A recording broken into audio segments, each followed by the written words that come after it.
আসসালামু আলাইকুম। সবাইকে স্বাগত জানাচ্ছি। আমি doctor Mohammad Saiful Islam, MS resident neurosurgery, FCS part 1 এবং এমআরসিএস পার্ট 8 জেনারেল সার্জারি। আপনারা অলরেডি ওয়েলল্যাব 28 এডিশনের অনেকগুলো ক্লাস করে ফেলেছেন। আজকে আমরা ওয়েলল্যাবের যেই টপিকস নিয়ে কথা বলবো সেটা হলো পেরি অপারেটিভ কেয়ার। এই পেরি অপারেটিভ কেয়ার অংশটা আসলে শুধুমাত্র আমার পার্ট 1 এন্ট্রি পরীক্ষার জন্য না, আমরা যারা সার্জারিতে ট্রেনিং শুরু করতে যাচ্ছি, রেসিডেন্ট হতে যাচ্ছি বা সার্জন হওয়ার জন্য ইচ্ছা পোষণ করছি, তাদের জন্য খুব গুরুত্বপূর্ণ। একটা পেশেন্ট যখন আমাদের কাছে আসে, প্রি অপারেটিভ, পার অপারেটিভ, পোস্ট অপারেটিভ, তার ছোট ছোট অনেকগুলো সিদ্ধান্ত গ্রহণের জায়গা থাকে। এই সিদ্ধান্তগুলো আমরা অনেক সময় আমাদের যে প্র্যাকটিক্যাল এক্সপিরিয়েন্স সেখান থেকে নেই, অনেক সময় স্যারদের কাছ থেকে শুনে নেই। বাট আসলে সেটার প্রোটোকল কি, কোনটা ইন্টারন্যাশনালি রিকগনাইজড, এই জায়গাগুলো জানার জন্য এই কয়েকটা অধ্যায়ের কোনো বিকল্প নাই। তো আজকে আমরা সেরকম কিছু অধ্যায় নিয়ে আমাদের পেরি অপারেটিভ কেয়ারের অধ্যায়গুলো নিয়ে কথা বলবো। এখানে যেই এসবিএগুলো বা যে এমসিকিউগুলো সেগুলো খুবই মাইক্রো লেভেলে, একটা সিম্পল খুবই সিম্পল জিনিস যেগুলো আমরা প্র্যাকটিস করি, ঠিক ওই রকম জিনিসই কিন্তু আজকে আমরা একটু অন্যভাবে জানবো। এবং এখানে একটা খুব গুরুত্বপূর্ণ বিষয় আছে, যেটা হলো আমরা অনেক কিছু আছে যেটা আমরা অনেক সময় ইগনোর করি, বাট ইন্টারন্যাশনালি বা বইগুলোতে ওয়েলল্যাবে সেটাকে খুবই গুরুত্বের সাথে দেখে এবং পরীক্ষার সময় সেটা আসে। এই জিনিসগুলো আমাদের মাথায় সেট করতে হবে, কারণ এগুলো আমরা অনেক সময় অ্যাজ ইউজুয়াল আমাদের যে প্র্যাকটিক্যাল লাইফ আমরা সেখানে প্র্যাকটিস করি না। তো ঠিক আছে, আমি আমার মূল লেকচারে চলে যাচ্ছি। আমাদের আজকের প্রথম অধ্যায় হলো প্রি অপারেটিভ কেয়ার। প্রথম অধ্যায়টা হলো প্রি অপারেটিভ কেয়ার। একটা পেশেন্ট যখন আমাদের কাছে আসে, একদম শুরুতে আমরা কি করি? একদম শুরুতে একটা পেশেন্ট যখন আমাদের কাছে আসে, আমরা তাকে তার হিস্ট্রিটা নিই। প্রথম আমরা পেশেন্টের কি করি? হিস্ট্রিটা নিই। এই হিস্ট্রি নেওয়ার পর আমাদের কাজ হয় যে তার হিস্ট্রির মধ্যে তার মূল কমপ্লেইন কি, সেই কমপ্লেইনটার ডিউরেশন কেমন, কমপ্লেইনটার ধরন কেমন, এই জিনিসগুলো আমরা ইলাবোরেট করি। দেন খুবই গুরুত্বপূর্ণ একটা জিনিস থাকে এই হিস্ট্রির ক্ষেত্রে, যে পেশেন্টের কোনো অ্যাসোসিয়েটেড ইলনেস আছে কিনা, পেশেন্টের কোনো ড্রাগ হিস্ট্রি আছে কিনা, প্রিভিয়াস কোনো সার্জিক্যাল হিস্ট্রি আছে কিনা, এগুলো খুবই গুরুত্বপূর্ণ। এই যে প্রি অপারেটিভ কেয়ারে অ্যাসোসিয়েটেড ইলনেসের জায়গাটা আমরা অনেক সময় একটু দেখা যায় ইগনোর করি, বাট সেটা খুবই গুরুত্বপূর্ণ। আমরা হয়তো শুধুমাত্র ডায়াবেটিস এবং হাইপারটেনশন এর দূর বলে হয়তো অনেক সময় দেখা যায় জায়গাটাতে শেষ করে দেয়, কিন্তু আসলে একটা ডায়াবেটিক পেশেন্ট যখন আমাদের কাছে আসবে প্রি অপারেটিভ কেয়ারে, একটা হাইপারটেনসিভ পেশেন্ট যখন আমাদের কাছে আসবে প্রি অপারেটিভ কেয়ারে, তার ম্যানেজমেন্ট কেমন হবে, তাকে কিভাবে ম্যানেজ করব, প্রি অপারেটিভ পিরিয়ডে তাকে কিভাবে ম্যানেজ করব, পার অপারেটিভ পিরিয়ডে তাকে কিভাবে ম্যানেজ করব, পোস্ট অপারেটিভ পিরিয়ডে তাকে কিভাবে ম্যানেজ করব, এই জায়গাগুলো খুবই গুরুত্বপূর্ণ, খুবই গুরুত্বপূর্ণ। তো এরকম অনেকগুলো ফ্যাক্টর আছে। আমাদের কাছে পেশেন্টরা বিভিন্ন রকম ড্রাগ হিস্ট্রি নিয়ে আসে, কেউ ওয়ারফেরিন খাচ্ছে, ফিমেল পেশেন্টরা আসে যারা ওসিপি খাচ্ছে, এইচআরটি নিচ্ছে, তাদের ক্ষেত্রে ম্যানেজমেন্ট কী হবে, স্মোকার পেশেন্ট যারা, তাদের ক্ষেত্রে স্মোকিং কয়দিন আগে বন্ধ করব, এই যে জায়গাগুলো, এগুলো নিয়ে আমরা আজকে কথা বলবো। তাহলে আমরা প্রথম কিছু জায়গা নিয়ে কথা বলি। একটা পেশেন্ট তাহলে আমাদের কাছে আসলো, আমরা হিস্ট্রি নিলাম, এরপর আমাদের কাজ হয় পেশেন্টটাকে এক্সামিন করা। এক্সামিনেশন করার পর আমরা পেশেন্টকে কিছু বেসিক ইনভেস্টিগেশন দিয়ে দিই। এই যে basic investigation for GI fitness, typically আমরা যেগুলো দেই সেগুলোই সবসময় আমরা দেখা যায় ফুল ব্লাড কাউন্টটা করি, সেরাম ক্রিয়েটিনিন, সেরাম ইলেকট্রোলাইটটা দেখি, তার ইউরিন এক্সামিনেশন করি। বাট এখানে এক্সট্রা কিছু জিনিস আমরা অনেক সময় যেগুলো দেই না, তার মধ্যে একটা হলো কোয়াগুলেশন প্রোফাইলটা আমাদের দেখতে হবে, তার ক্লটিং স্ক্রিনিংটা করে নিতে হবে। আরেকটা জিনিস হলো যারা প্রেগনেন্ট লেডি, বা প্রেগনেন্ট বলতে আমরা বোঝাচ্ছি যে চাইল্ড বিয়ারিং এজের যেসব ফিমেল আমাদের কাছে আসবে, তাদের ক্ষেত্রে আমাদের বিটা এসজিজি দিতে হবে। তাদের ক্ষেত্রে কী দিতে হবে? বিটা এসজিজি দিতে হবে। এই দুইটা আমাদের ভুল হয়ে যায়, এই দুইটা আমাদের একটু মাথায় রাখতে হবে। দেন আমরা পেশেন্টটাকে যখন একটা ইভ্যালুয়েশন করার পরে আমরা যখন দেখবো যে হ্যাঁ আমার পেশেন্টটা hypertensive or diabetic or other কোনো কোমরবিডিটিস, দেন আমার এই পেশেন্টটাকে আমাকে অপটিমাইজ করতে হবে, তার ক্যাপাসিটি ইভ্যালুয়েশন করতে হবে যে তার এই যে প্রবলেমটা সেটা কোন স্টেজে আছে, তাকে আমাকে অপটিমাইজ করতে হবে অপারেশনের জন্য, তাকে আমাকে রেডি করতে হবে অপারেশনের জন্য। এই জায়গায় আমাদের বিশাল একটা রোল প্লে করতে হয়। ধরে নেন কোনো একটা হাইপারটেনসিভ পেশেন্ট আপনার কাছে আসলো, ধরে নেন আপনার কাছে একটা পেশেন্ট আসছে, সার্জারি করাবেন, কোনো একটা সার্জারি, এনি ইলেকটিভ কেস। আমরা আজকে যে আলোচনা করব সবই ইলেকটিভ কেস, ইমার্জেন্সি কেসে আসলে আমাদের তেমন কিছু করার থাকে না, লাইফ সেভ করাই হলো আমাদের মূল টার্গেট। তো একটা পেশেন্ট আপনার কাছে আসলো, কোনো একটা অপারেশন করাবে, এখন আপনি পেশেন্টের হাইপারটেনশন পেয়েছেন। এখন প্রথম প্রশ্ন হলো যে আসলে তার হাইপারটেনশন কত হলে আপনি অপারেশন করবেন? কারণ তার যদি প্রেশারটা খুব বেশি থাকে, আপনি পার অপারেটিভ যখন ফিল্ডে কাজ করতে যাবেন, আপনি আসলে খুবই বিপদে পড়ে যাবেন। অতিমাত্রায় ব্লিডিং হবে, প্লাস এই পেশেন্টটা দেখা যায় বিভিন্ন রকম কার্ডিয়াক কম্প্রোমাইজ থাকতে পারে, সেগুলো আপনাকে সমস্যায় ফেলতে পারে। তাহলে এখন একটা পেশেন্ট যখন এরকম হাইপারটেনসিভ আসবে, আপনার আসলে টার্গেট ব্লাড প্রেশার কত? আপনার টার্গেট ব্লাড প্রেশার হবে 160/100। আপনার যখন একটা হাইপারটেনসিভ পেশেন্ট আসবে, আপনার টার্গেট ব্লাড প্রেশার হবে 160/100। এই লেভেল বা এই লেভেলের নিচে যদি আসে, তাহলে আমরা ধরে নেব যে হ্যাঁ, পেশেন্টকে আমরা এখন অপারেশন করতে পারি। পারাপারেটি হয়তো আমরা আরেকটু হাইপোটেনসিভ করে রাখবো। ঠিক আছে, কিন্তু কখনোই আশা করা যাবে না যে একটা হাইপারটেনসিভ পেশেন্ট তার ব্লাড প্রেশার 120/80 চলে আসবে, তারপরে আমি অপারেশন করব। তাহলে আপনাকে অপারেশন না করেই থাকতে হবে। ঠিক আছে, তাহলে একটা হাইপারটেনসিভ পেশেন্টের ক্ষেত্রে আমার অপটিমাম বিপি বা ম্যাক্সিমাম বিপি হতে পারে 160/100। এখন প্রশ্ন হলো, ঠিক আছে, পেশেন্ট যে ড্রাগ খাচ্ছে, অবশ্যই হাইপারটেনসিভ পেশেন্ট তার একটা ড্রাগ হিস্ট্রি থাকবে। সে এসে বলবে যে সে এসি ইনহিবিটর খাচ্ছে বা এআরবি খাচ্ছে অথবা বিটা ব্লকার খাচ্ছে অথবা অন্য কোনো স্ট্যাটিন ড্রাগ খাচ্ছে অথবা অন্য কিছু খাচ্ছে। তারপর আপনি দেখলেন যে না, সে যে ড্রাগ খাচ্ছে সেটাতে তার ব্লাড প্রেশারটা কন্ট্রোল হচ্ছে না, তার ব্লাড প্রেশারটা কন্ট্রোল হচ্ছে না। দেন আপনি কি করবেন? আপনি তো আর আপনার অপারেশনটা অ্যাভয়েড করবেন না। সো আপনাকে কি করতে হবে? একটা নিউয়ার অ্যান্টি হাইপারটেনসিভ দিতে হবে। সেটা কম্বিনেশন হতে পারে, সেটা সিঙ্গেলও হতে পারে। বাট আপনাকে একটা নিউয়ার অ্যান্টি হাইপারটেনসিভ দিতে হবে যেটা ব্লাড প্রেশারটা খুব দ্রুত কন্ট্রোল করবে। তাহলে একটা নিউয়ার অ্যান্টি হাইপারটেনসিভ দিলেন, খুব ভালো কথা। আপনি একটা নিউয়ার অ্যান্টি হাইপারটেনসিভ দেওয়ার পরে দেখলেন যে পেশেন্টের ব্লাড প্রেশার আপনি যেই টার্গেট করেছেন 160/100 হয়েছে, ভালো কথা। তাহলে কি আপনি সাথে সাথে অপারেশন করবেন? না। একটা পেশেন্ট হাইপারটেনসিভ ছিল, আপনি তাকে একটা অপটিমাম ব্লাড প্রেশার নিয়ে এসেছেন, এরপরও তার স্টেবিলাইজেশনের জন্য 2 উইকস সময় লাগবে, 2 সপ্তাহ, 2 উইকস অর্থাৎ 14 ডেজ সময় লাগবে। এই সময়টা পেশেন্টকে আপনাকে দিতে হবে। এই সময়ের মধ্যেও যদি দেখেন যে হ্যাঁ, পেশেন্টের ব্লাড প্রেশারটা ওয়েল কন্ট্রোল, দেন আপনি তাকে অপারেট করতে যাবেন। ওকে, এখন ঠিক আছে, পেশেন্ট ব্লাড প্রেশার কন্ট্রোল করে আপনার কাছে আসছে, আপনি সুন্দর একটা অ্যান্টিহাইপারটেনসিভ দিচ্ছেন, পেশেন্ট কন্ট্রোল, আপনি অপারেশন করবেন। পেশেন্ট আপনাকে জিজ্ঞেস করবে যে স্যার, আমি অপারেশনের আগের দিন, অপারেশনের দিন আমার প্রেশার ওষুধ খাবো কি না? এই যে প্রশ্নটা, আপনি তখন অনেক বিব্রত হয়ে যেতে পারেন। একটা পেশেন্ট যখন আপনার কাছে আসবে এরকম একটা হিস্ট্রি নিয়ে, এইরকম হাইপারটেনশন নিয়ে, তখন আপনি তাকে বলবেন সে যদি বিটা ব্লকার বা স্টেটিন জাতীয় কোনো ড্রাগ খায়, বিটা ব্লকার আর স্টেটিন জাতীয় কোনো ড্রাগ খায়, বিটা ব্লকার আর স্টেটিন জাতীয় কোনো ড্রাগ খায়, তাহলে ওনাকে বলবেন যে আপনি আপনার ওষুধ কন্টিনিউ করেন, আপনি আপনার ওষুধ কন্টিনিউ করেন। বাট পেশেন্ট যদি এসি ইনহিবিটর বা এআরবি জাতীয় কোনো ড্রাগ খায়, এসি ইনহিবিটর বা এআরবি, আমাদের দেশে ম্যাক্সিমাম রোগী কিন্তু এই এসি ইনহিবিটর বা এআরবি জাতীয় ড্রাগ খায়, যে সেই ক্ষেত্রে আপনাকে বলতে হবে যে আপনার ড্রাগটা 24 ঘন্টা আগে, অপারেশনের 24 ঘন্টা আগে বন্ধ করতে হবে, অপারেশনের 24 ঘন্টা আগে বন্ধ করতে হবে, অপারেশনের 24 ঘন্টা আগে বন্ধ করতে হবে। এটা খুবই গুরুত্বপূর্ণ। এই যে কথাগুলো প্রতিটাই কিন্তু পরীক্ষা আসার মতো এসবিএ আপনাকে বিভিন্ন রকম সিনারিও দিতে পারে। একটা হাইপারটেনসিভ পেশেন্টের সিনারিও দিতে পারে, একটা ওয়েল কন্ট্রোল হাইপারটেনশনের সিনারিও দিতে পারে, একটা এসি ইনহিবিটর খাওয়া পেশেন্টের সিনারিও দিতে পারে, একটা এআরবি সিনারিও দিতে পারে, একটা বিটা ব্লকার খাচ্ছে এমন পেশেন্টের সিনারিও দিতে পারে। আপনাকে সুন্দর করে ঠিক যেই লাইনটা গুরুত্বপূর্ণ সেটা অ্যান্সার করতে হবে। তাহলে একটা হাইপার টেনশন ক্ষেত্রে দেখেন, আমরা বললাম যে আমাদের টার্গেট ব্লাড প্রেশার হবে 160/100। যদি ওয়েল কন্ট্রোল থাকে তাহলে তো খুবই ভালো, কন্ট্রোল না থাকলে আমরা একটা নিউয়ার অ্যান্টি হাইপারটেনসিভ দিব। দেওয়ার পর আমরা একটু ওয়েট করব 2 উইকসের জন্য। এই সময়টা স্টেবিলাইজড হওয়ার পর পেশেন্ট আমাদের কাছে আসবে। পেশেন্ট যদি বিটা ব্লকার বা স্টেটিন খায়, তাহলে আমরা অপারেশনের দিন পর্যন্ত পেশেন্টকে বলবো যে আপনি আপনার ড্রাগটা কন্টিনিউ করেন। এরপরে যদি দেখি আমরা পেশেন্ট এসি ইনহিবিটর বা এআরবি খায়, তাহলে আমরা পেশেন্টকে বলবো যে আপনি 24 ঘন্টা আগে ড্রাগটা উইথড্র করেন, 24 ঘন্টা আগে ড্রাগটা উইথড্র করেন। কারণ এসি ইনহিবিটর বা এআরবি যদি খেতে থাকে, অনেক সময় দেখা যায় পেশেন্টের পার অপারেটিভ হাইপোটেনশন হতে পারে, হাইপোটেনসিভ শকে যাইতে পারে। ঠিক আছে, ওকে, এটা গেল হাইপার টেনশন। এবার আরও কমন একটা জিনিস পেশেন্ট আমাদের কাছে আসে ডায়াবেটিস নিয়ে। আমাদের দেশে ডায়াবেটিসের প্রিভিলেন্সটা অনেক বেশি। তো আপনার কাছে ডায়াবেটিক পেশেন্ট আসলো, আপনি কি করলেন? সুন্দর করে তাকে এফবিএস, পিপিবিএস দিয়ে দিলেন, যে র্যান্ডম ব্লাড সুগার করে আসেন, 2 আওয়ার আফটার মিল করে আসেন, এগুলো করে আসলো। পেশেন্ট করে আসলো, আপনি দেখলেন আরে পেশেন্টের ডায়াবেটিস তো কন্ট্রোল, আমি অপারেশন করে ফেলবো, কিন্তু সেটা হবে না। ডায়াবেটিসের জন্য আপনার যেই টেস্টটা ইন্টারন্যাশনাল সবচেয়ে বেশি রিকগনাইজ, সেটা হলো HbA1c। সেটা হলো HbA1c। HbA1cটাকে ইন্টারন্যাশনালি সবচেয়ে গুরুত্ব দেওয়া হয়, কারণ HbA1c হলো পেশেন্টের ডায়াবেটিসের ক্রনিসিটিটা ভালো ইন্ডিকেট করে। ডায়াবেটিকটা কতদিন থেকে আছে, ওয়েল কন্ট্রোল কিনা, এই জিনিসটা আপনি পিপিবিএস আরবিএস এর চেয়েও যেটা দিয়ে ভালো বুঝবেন সেটা হলো HbA1c। দ্যাটস আপনাকে HbA1c, এই HbA1cটা গুরুত্বপূর্ণ। তারপরে আপনি HbA1c করার পরে দেখলেন যে না, তার HbA1c নর্মাল। এখন নর্মালি আমাদের যেমন থাকে যে আমরা নর্মাল ধরে নেই যে আমরা এখন ম্যাক্সিমাম 6.5, কিন্তু দেখা যায় 6.5 তো এই ডায়াবেটিক পেশেন্টের হবে না, স্বাভাবিকভাবে তার কিছু বেশি হবে। ভাব কত বেশি হলে আমরা তাকে কন্ট্রোল বলবো বা কত বেশি হলে আমরা অপারেশন করব।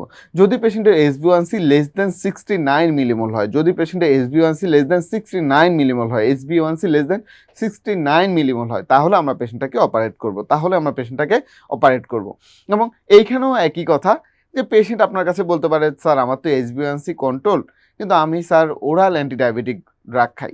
কেউ বলবো স্যার আমি ইনসুলিন নেই, তাহলে আপনি কি করবেন? যারা ইনসুলিন নেয় তাদের ক্ষেত্রে কোনো সমস্যা নেই, আপনি ইনসুলিনই কন্টিনিউ করবেন, হয়তো অপারেশনের আগে আপনি সেটাকে শর্ট অ্যাক্টিংয়ে রূপান্তর করবেন। আর যারা ওরাল অ্যান্টিডায়াবেটিক খাচ্ছে তাদের ক্ষেত্রে আপনি ইনজেক্টেবলে চলে যাবেন। ওরাল যারা খাচ্ছে তাদের ক্ষেত্রে প্রি অপারেটিভ পিরিয়ডে আমরা কিসে চলে যাব? ইনজেক্টেবল ইনসুলিনে চলে যাব, এবং এই ইনজেক্টেবল ইনসুলিন যখন কন্ট্রোল থাকবে তারপর আমরা তাকে অপারেশন করতে যাব। একই কথা ওই হাইপারটেনশনের মতো ডায়াবেটিসের পেশেন্টও বলবে যে স্যার আমি অপারেশনের আগের দিন ইনসুলিন নিব কি না, ইনসুলিন আমার লাগবে কি না। তখন আপনাকে বলতে হবে যে অপারেশনের দিন যেহেতু আপনি সকালবেলা খাচ্ছেন না, আপনি এনপিও থাকছেন, আপনার ব্রেকফাস্টটা উইথড্র করা হয়েছে, সুতরাং অপারেশন দিন সকালে আপনার ইনসুলিনও লাগবে না, সকালে ইনসুলিন লাগবে না। তাহলে অপারেশনের দিন আমাদের ডায়াবেটিক পেশেন্টটাকে শুরুর দিকে রাখতে হবে। যখন আমরা একটা অপারেশনের লিস্ট করি, সবসময় ডায়াবেটিক পেশেন্ট, পেডিয়াট্রিক পেশেন্ট এদেরকে শুরুর দিকে রাখতে হয়, এবং আমরা যেহেতু সকালবেলা উনি এনপিও থাকবে এবং ব্রেকফাস্ট নেবে না, দ্যাটস ওয়াই পেশেন্টের ইনসুলিনেরও প্রয়োজন নাই। এটাও পরীক্ষার জন্য গুরুত্বপূর্ণ। এরপর পোস্ট অপারেটিভ পিরিয়ডে, পার অপারেটিভ পিরিয়ডে 2 আওয়ারলি মনিটর করব, আমরা স্লাইডিং স্কেলে ধীরে ধীরে আমরা একটা নিউট্রালাইজিং ডোজে ইনসুলিন দেওয়া শুরু করব। ওকে, আচ্ছা, এরপরে আরও হাজার রকম কমপ্লেইন নিয়ে আসতে পারে। ধরেন আপনার কাছে একটা ইলেকটিভ পেশেন্ট আসলো, যে পেশেন্ট এসে বললো যে স্যার আমার এই সমস্যা, আমি কোলেসিস্টেক্টমি করতে হবে, এই জন্য আসছি। ওকে, আপনি ভালো বললেন, ঠিক আছে আসেন। আপনি পেশেন্টের কোনো হিস্ট্রি নিলেন না, কিন্তু অপারেশনের টেবিলে গিয়ে শুনলেন যে পেশেন্টের 2 সপ্তাহ আগে একটা এমআইয়ের হিস্ট্রি আছে, পেশেন্ট রিকভার করে গেছে, বাট পেশেন্টের একটা এমআইয়ের হিস্ট্রি আছে। এই যে মায়োকার্ডিয়াল ইনফেকশনের একটা পেশেন্ট আপনার অপারেশন টেবিলে তুলে ফেললেন, এই এমআইয়ের পেশেন্টের অ্যানেস্থেটিক হ্যাজার্ড হওয়ার সম্ভাবনা খুবই বেশি, বা অপারেটিভ পেশেন্টের পুনরায় আবার এমআই হওয়ার সম্ভাবনা খুবই বেশি। সুতরাং একটা মায়োকার্ডিয়াল ইনফেকশনের পেশেন্ট আসলে ইলেকটিভ কেসে আমাদেরকে 3 to 6 মান্থ ওয়েট করতে হবে, 3 to 6 মান্থ ওয়েট করতে হবে। ঠিক আছে, প্লাস একটা এমআইয়ের পেশেন্টের ড্রাগ হিস্ট্রি থাকবে, তাকে ইকোস্পিরিন, ক্লোপিডোগ্রেল এগুলো বন্ধ করা হয়েছে কিনা সেটা গুরুত্বপূর্ণ। একটা পেশেন্ট যখন এমআইয়ের পেশেন্ট আসে, সেক্ষেত্রে তার ইকোস্পিরিনটা 7 ডেজ আগে, ক্লোপিডোগ্রেলটা 10 ডেজ আগে বন্ধ করতে হয়। তাহলে ইকোস্পিরিন, ক্লোপিডোগ্রেল বন্ধ করা হয়েছে কিনা সেটাও খুব গুরুত্বপূর্ণ। এছাড়া অনেকগুলো ড্রাগ হিস্ট্রি নিয়ে পেশেন্ট আসতে পারে। পেশেন্ট ভালভুলার হার্ট ডিজিজ নিয়ে আসতে পারে। ভালভুলার হার্ট ডিজিজের পেশেন্ট দেখা যায় ওয়ারফেরিন খাচ্ছে, তাহলে এই ওয়ারফেরিন নিয়ে কি আমরা অপারেশনে যাব? অবশ্যই না। তার অপারেশনের 5 দিন আগে ওয়ারফেরিন বন্ধ করতে হবে, এবং প্রয়োজন হলে আমাদেরকে এই জায়গায় ব্রিজিং থেরাপি হিসেবে লো মলিকুলার ওয়েট হেপারিন দিতে হবে, ঠিক আছে? এই জিনিসগুলো খুবই গুরুত্বপূর্ণ। অনেক সময় পেশেন্ট পেসমেকার নিয়ে আসে। একটা পেসমেকারের পেশেন্ট যখন আপনার কাছে আসবে, প্রি অপারেটিভ থেকে শুরু করে পোস্ট অপারেটিভ, তার কেয়ারটা কিন্তু একটু ডিফারেন্ট হয়। প্রি অপারেটিভ পেশেন্টকে সবসময় আমাদের একটা কাম অ্যান্ড কোয়াইট কন্ডিশনে রাখতে হয়।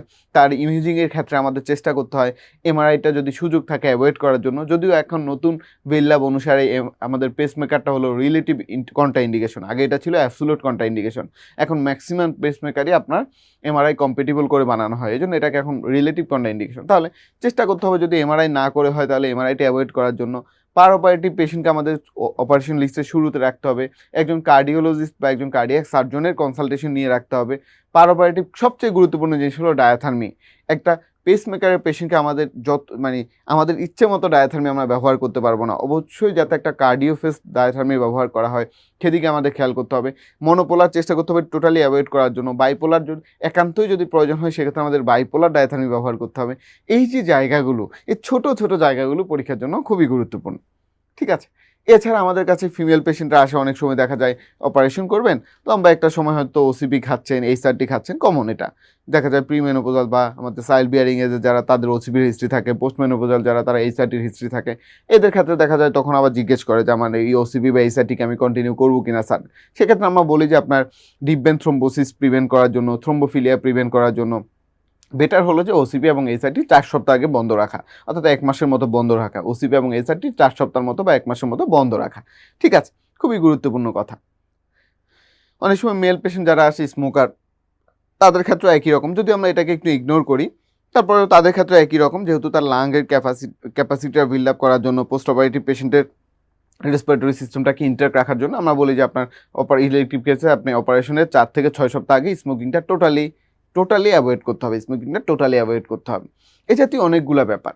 এখানে আমরা কিছু ছোট ছোট জায়গা পড়বো যে ডিপ ভেন থ্রোম্বোসিসের রিস্ক ফ্যাক্টর কী, তারপর আমাদের ডিপ ভেন থ্রোম্বোসিসের কীভাবে আমরা ডায়াগনোসিস করি, কম্পার্টমেন্ট সিনড্রোম সম্পর্কে 2-4টা লাইন পড়বো, এগুলো আমরা পড়বো। ডিপ ভেন থ্রোম্বোসিসের রিস্ক ফ্যাক্টর আপনারা অলরেডি প্যাথোলজিতে পড়ে আসেন, বিভিন্ন সুন্দর সুন্দর রিস্ক ফ্যাক্টর দেওয়া আছে। এখানে শুধু আমি 4টা রিস্ক ফ্যাক্টরের কথা বলবো, যেগুলো typical risk factor, steroid containing drug, OCP, HRD, বিভিন্ন রকম ম্যালিগনেন্সি, এগুলো আপনারা পারেন। বাট যেগুলো পরীক্ষা আসবে সেটাকে আমি মনে রাখি 30-60-93, 30-60-93।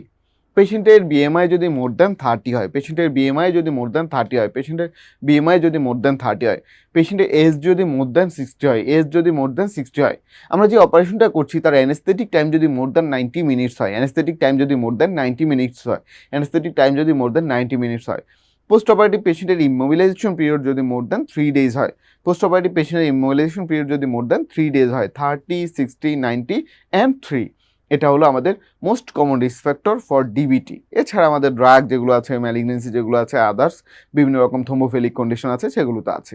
ঠিক আছে, তাহলে এই যে একটা পেশেন্ট আপনার কাছে আসলো প্রি অপারেটিভে, আপনি পেশেন্টকে সুন্দরভাবে অ্যাসেস করলেন, তার প্রতিটা ফাইন্ডিংস আপনি আইডেন্টিফাই করলেন, সেটাকে অপটিমাইজ করলেন, পেশেন্টের ক্যাপাসিটি বিল্ড আপ করলেন, প্রয়োজন হলে পেশেন্টকে একটু গ্যাপ দিলেন, তারপর আপনি পেশেন্টটাকে পুরোপুরি প্রিপেয়ার্ড করে ওটিতে ঢুকবেন, তাহলে এই পেশেন্টটার পার অপারেটিভ এবং পোস্ট অপারেটিভ আউটকাম ম্যাক্সিমাম হবে।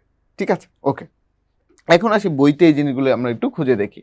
আমরা যদি এখানে দেখি যে প্রথম আমাদের এই যে প্রি অপারেটিভ কেয়ার, এখানে প্রথমে আমি যেই কথাগুলো বললাম যে এখানে আমাদের যখন অপারেশন হয়, দেখা যায় একটা মেজর সার্জারি হয়, তারপরে তার অক্সিজেন ডিমান্ড প্রায় 50%, 40% এখানে বেড়ে যাচ্ছে। প্লাস এখানে 40% শুধু অক্সিজেন ডিমান্ড না, আমরা জানি যে একটা পেশেন্টের অপারেশন হওয়ার পর বডিতে অনেকগুলো রেসপন্স হয়, যেটা আমরা একদম প্রথম লেকচারে পড়ে আসছি। এই যে জিনিসগুলো, তার যখন একটা রেসপন্স হবে পোস্ট অপারেটিভ, তার আউটকামটা ম্যাক্সিমাম করার জন্য আমাদেরকে পেশেন্টটাকে ভালোভাবে অ্যাসেস করতে হবে, ইভ্যালুয়েট করতে হবে। ফার্স্ট অফ অল আমরা কী করেছি, হিস্ট্রি নিয়েছি। হিস্ট্রি নেওয়ার ক্ষেত্রে আমরা ডিটেলস হিস্ট্রি নিয়েছি, তার যত প্রকার সিপ কমপ্লেন্টস আছে, অ্যাসোসিয়েটেড সিস্টেমিক হিস্ট্রি, সবগুলো। দেন আমরা একটা গ্রস এক্সামিনেশন করেছি। এক্সামিনেশনের মধ্যে আমরা জেনারেল এক্সামিনেশন করব, সিস্টেমিক এক্সামিনেশন করব, এবং আমাদের যেই সিস্টেমটা ডিজিজ নিয়ে পেশেন্ট আসবে সেটা আমরা ডিটেলস এক্সামিনেশন করব। ঠিক আছে, এরপরে এখানে আরেকটা জিনিস খুব গুরুত্বপূর্ণ, যেটা আমাদের এটা হলো আমাদের এতদূর পর্যন্ত মেডিসিন, সার্জারি সবার পেশেন্টের ক্ষেত্রে কমন, বাট সার্জারি পেশেন্টের ক্ষেত্রে এক্সট্রা যে জিনিসটা খুব ভালোভাবে ইভ্যালুয়েট করতে হয় সেটা হলো এয়ারওয়ে অ্যাসেসমেন্ট। এয়ারওয়ে অ্যাসেসমেন্ট, কারণ আমরা যখন অপারেশন করব, আমরা যদি জেনারেল অ্যানেস্থেটিক্স ব্যবহার করি, তাহলে পেশেন্টের এয়ারওয়েটা সিকিউর করতে হবে, এবং এই জন্য এয়ারওয়েটা আমাদেরকে অ্যাসেস করতে হবে। এয়ারওয়ে অ্যাসেস করার জন্য মোস্ট কমন বা মোস্ট ডেফিনিটিভ যে জিনিসটা আমরা করি সেটাকে আমাদের বলা হয় মডিফাইড ম্যালাম্পার্টি স্কোর। মডিফাইড ম্যালাম্পার্টি স্কোর যে জিনিসটা আমরা সবচেয়ে বেশি ব্যবহার করি সেটাকে বলা হয় মডিফাইড ম্যালাম্পার্টি স্কোর। ঠিক আছে, তাহলে এই মডিফাইড ম্যালাম্পার্টি স্কোরটা আপনাদের জানতে হবে, জাস্ট নামটা জানলেই মোর দ্যান এনাফ। এটা হলো আমাদের অ্যানেস্থেশিয়ার যারা আছেন, অ্যানেস্থেসিওলজিস্ট যারা থাকবেন, ওনারা দেখা যাবে এই যে কন্ডিশনগুলো, ওনারা যখন পেশেন্টকে হা করতে বলবেন, তারপর যদি তার সবগুলো স্ট্রাকচার খুব সহজে ভিজিবল হয়, সেটাকে গ্রেড 1 বলেন। যদি দেখা যায় না, কিছু কিছু স্ট্রাকচার ভিজিবল, কিছু নন ভিজিবল, সেই অনুসারে তারা গ্রেড 2, 3, 4-এ ভাগ করেন। গ্রেড যত বাড়তে থাকে তাদের ক্ষেত্রে দেখা যায় ইন্টিউবেশনের ফেলিওর রেটটা তত বেশি হয়। ঠিক আছে, এই জিনিসগুলো ওনারা দেখবেন। তারপরে আমরা পেশেন্টকে ইনভেস্টিগেশন দেবো। ইনভেস্টিগেশনের মধ্যে আমরা অলরেডি বলেছি পেশেন্টকে আমরা ফুল ব্লাড কাউন্ট দেবো, এবং আমরা এখানে অলরেডি বলেছি যে ডায়াবেটিকের জন্য আমাদের মোস্ট কমনলি আমরা কোনটা দেই, HbA1c লেভেল। কোনটা আমরা গুরুত্ব দিব, HbA1c লেভেল। কোনটা দেখবো, HbA1c লেভেল। ঠিক আছে, এরপরে পেশেন্ট আমরা টিপিক্যাল কিছু টেস্ট দেই, এবং স্পেশালি আমি দুইটার কথা বলেছি। একটা হলো পেশেন্টকে ক্লটিং বা কোয়াগুলেশন স্ক্রিনিং করতে হবে, ক্লটিং বা কোয়াগুলেশন স্ক্রিনিং করতে হবে, ক্লটিং বা কোয়াগুলেশন স্ক্রিনিং করতে হবে। এবং আরেকটা জিনিস বলেছি, যারা আমাদের চাইল্ড বিয়ারিং এজের যেসব ফিমেল আসবে তাদের ক্ষেত্রে আমরা বিটা এসসিজি দেবো। চাইল্ড বিয়ারিং এজের যেসব ফিমেল আসবে তাদের ক্ষেত্রে আমরা কী দেবো, বিটা এসসিজি দেবো। চাইল্ড বিয়ারিং এজের যেসব পেশেন্ট আসবে তাদেরকে আমরা বিটা এসসিজি দেবো। ওকে, ইনভেস্টিগেশন করার পর এবার আমাদের কাজ হলো পেশেন্টকে আমাদের যে কমন কোমরবিডিটিগুলো পেয়েছি সেগুলো ম্যানেজ করা। কমন কোমরবিডিটি যেগুলো পেয়েছি সেগুলো আমরা ম্যানেজ করব। এখানে বিভিন্ন রকম কার্ডিওভাস্কুলার ডিজিজ হতে পারে, রেসপিরেটরি ডিজিজ হতে পারে, আমরা সেগুলো ম্যানেজ করব। এর মধ্যে কমন আমরা একটা জিনিস এখানে দেখছি যে ইসকেমিক হার্ট ডিজিজ। দেখা যায় একটা ইসকেমিক হার্ট ডিজিজের পেশেন্ট বা হাইপারটেনসিভ পেশেন্ট, তারা বিভিন্ন রকম ড্রাগ খাচ্ছে।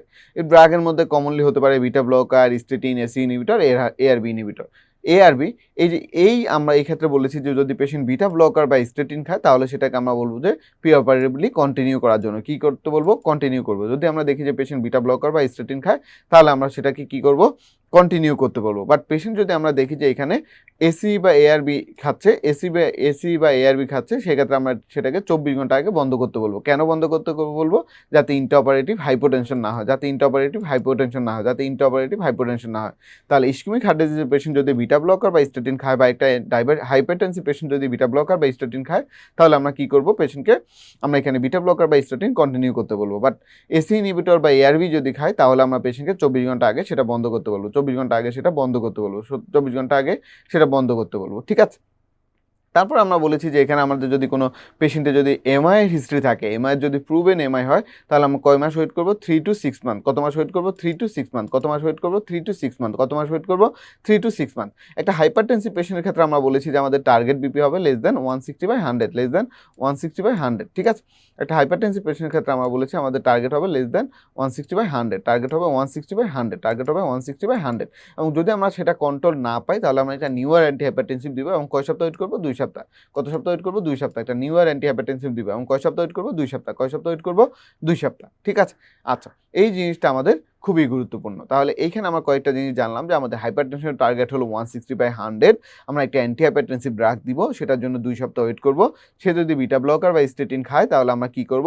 সেটা কন্টিনিউ করতে বলবো। এসি বা এআরবি খেলে সেটা আমরা 24 ঘন্টা আগে উইথড্র করতে বলবো। তার যদি প্রুভেন এমআই থাকে, তাহলে আমরা বলবো যে তাকে 3 থেকে 6 মাস ওয়েট করার জন্য, 3 থেকে 6 মাস ওয়েট করার জন্য, 3 থেকে 6 মাস ওয়েট করার জন্য। ঠিক আছে।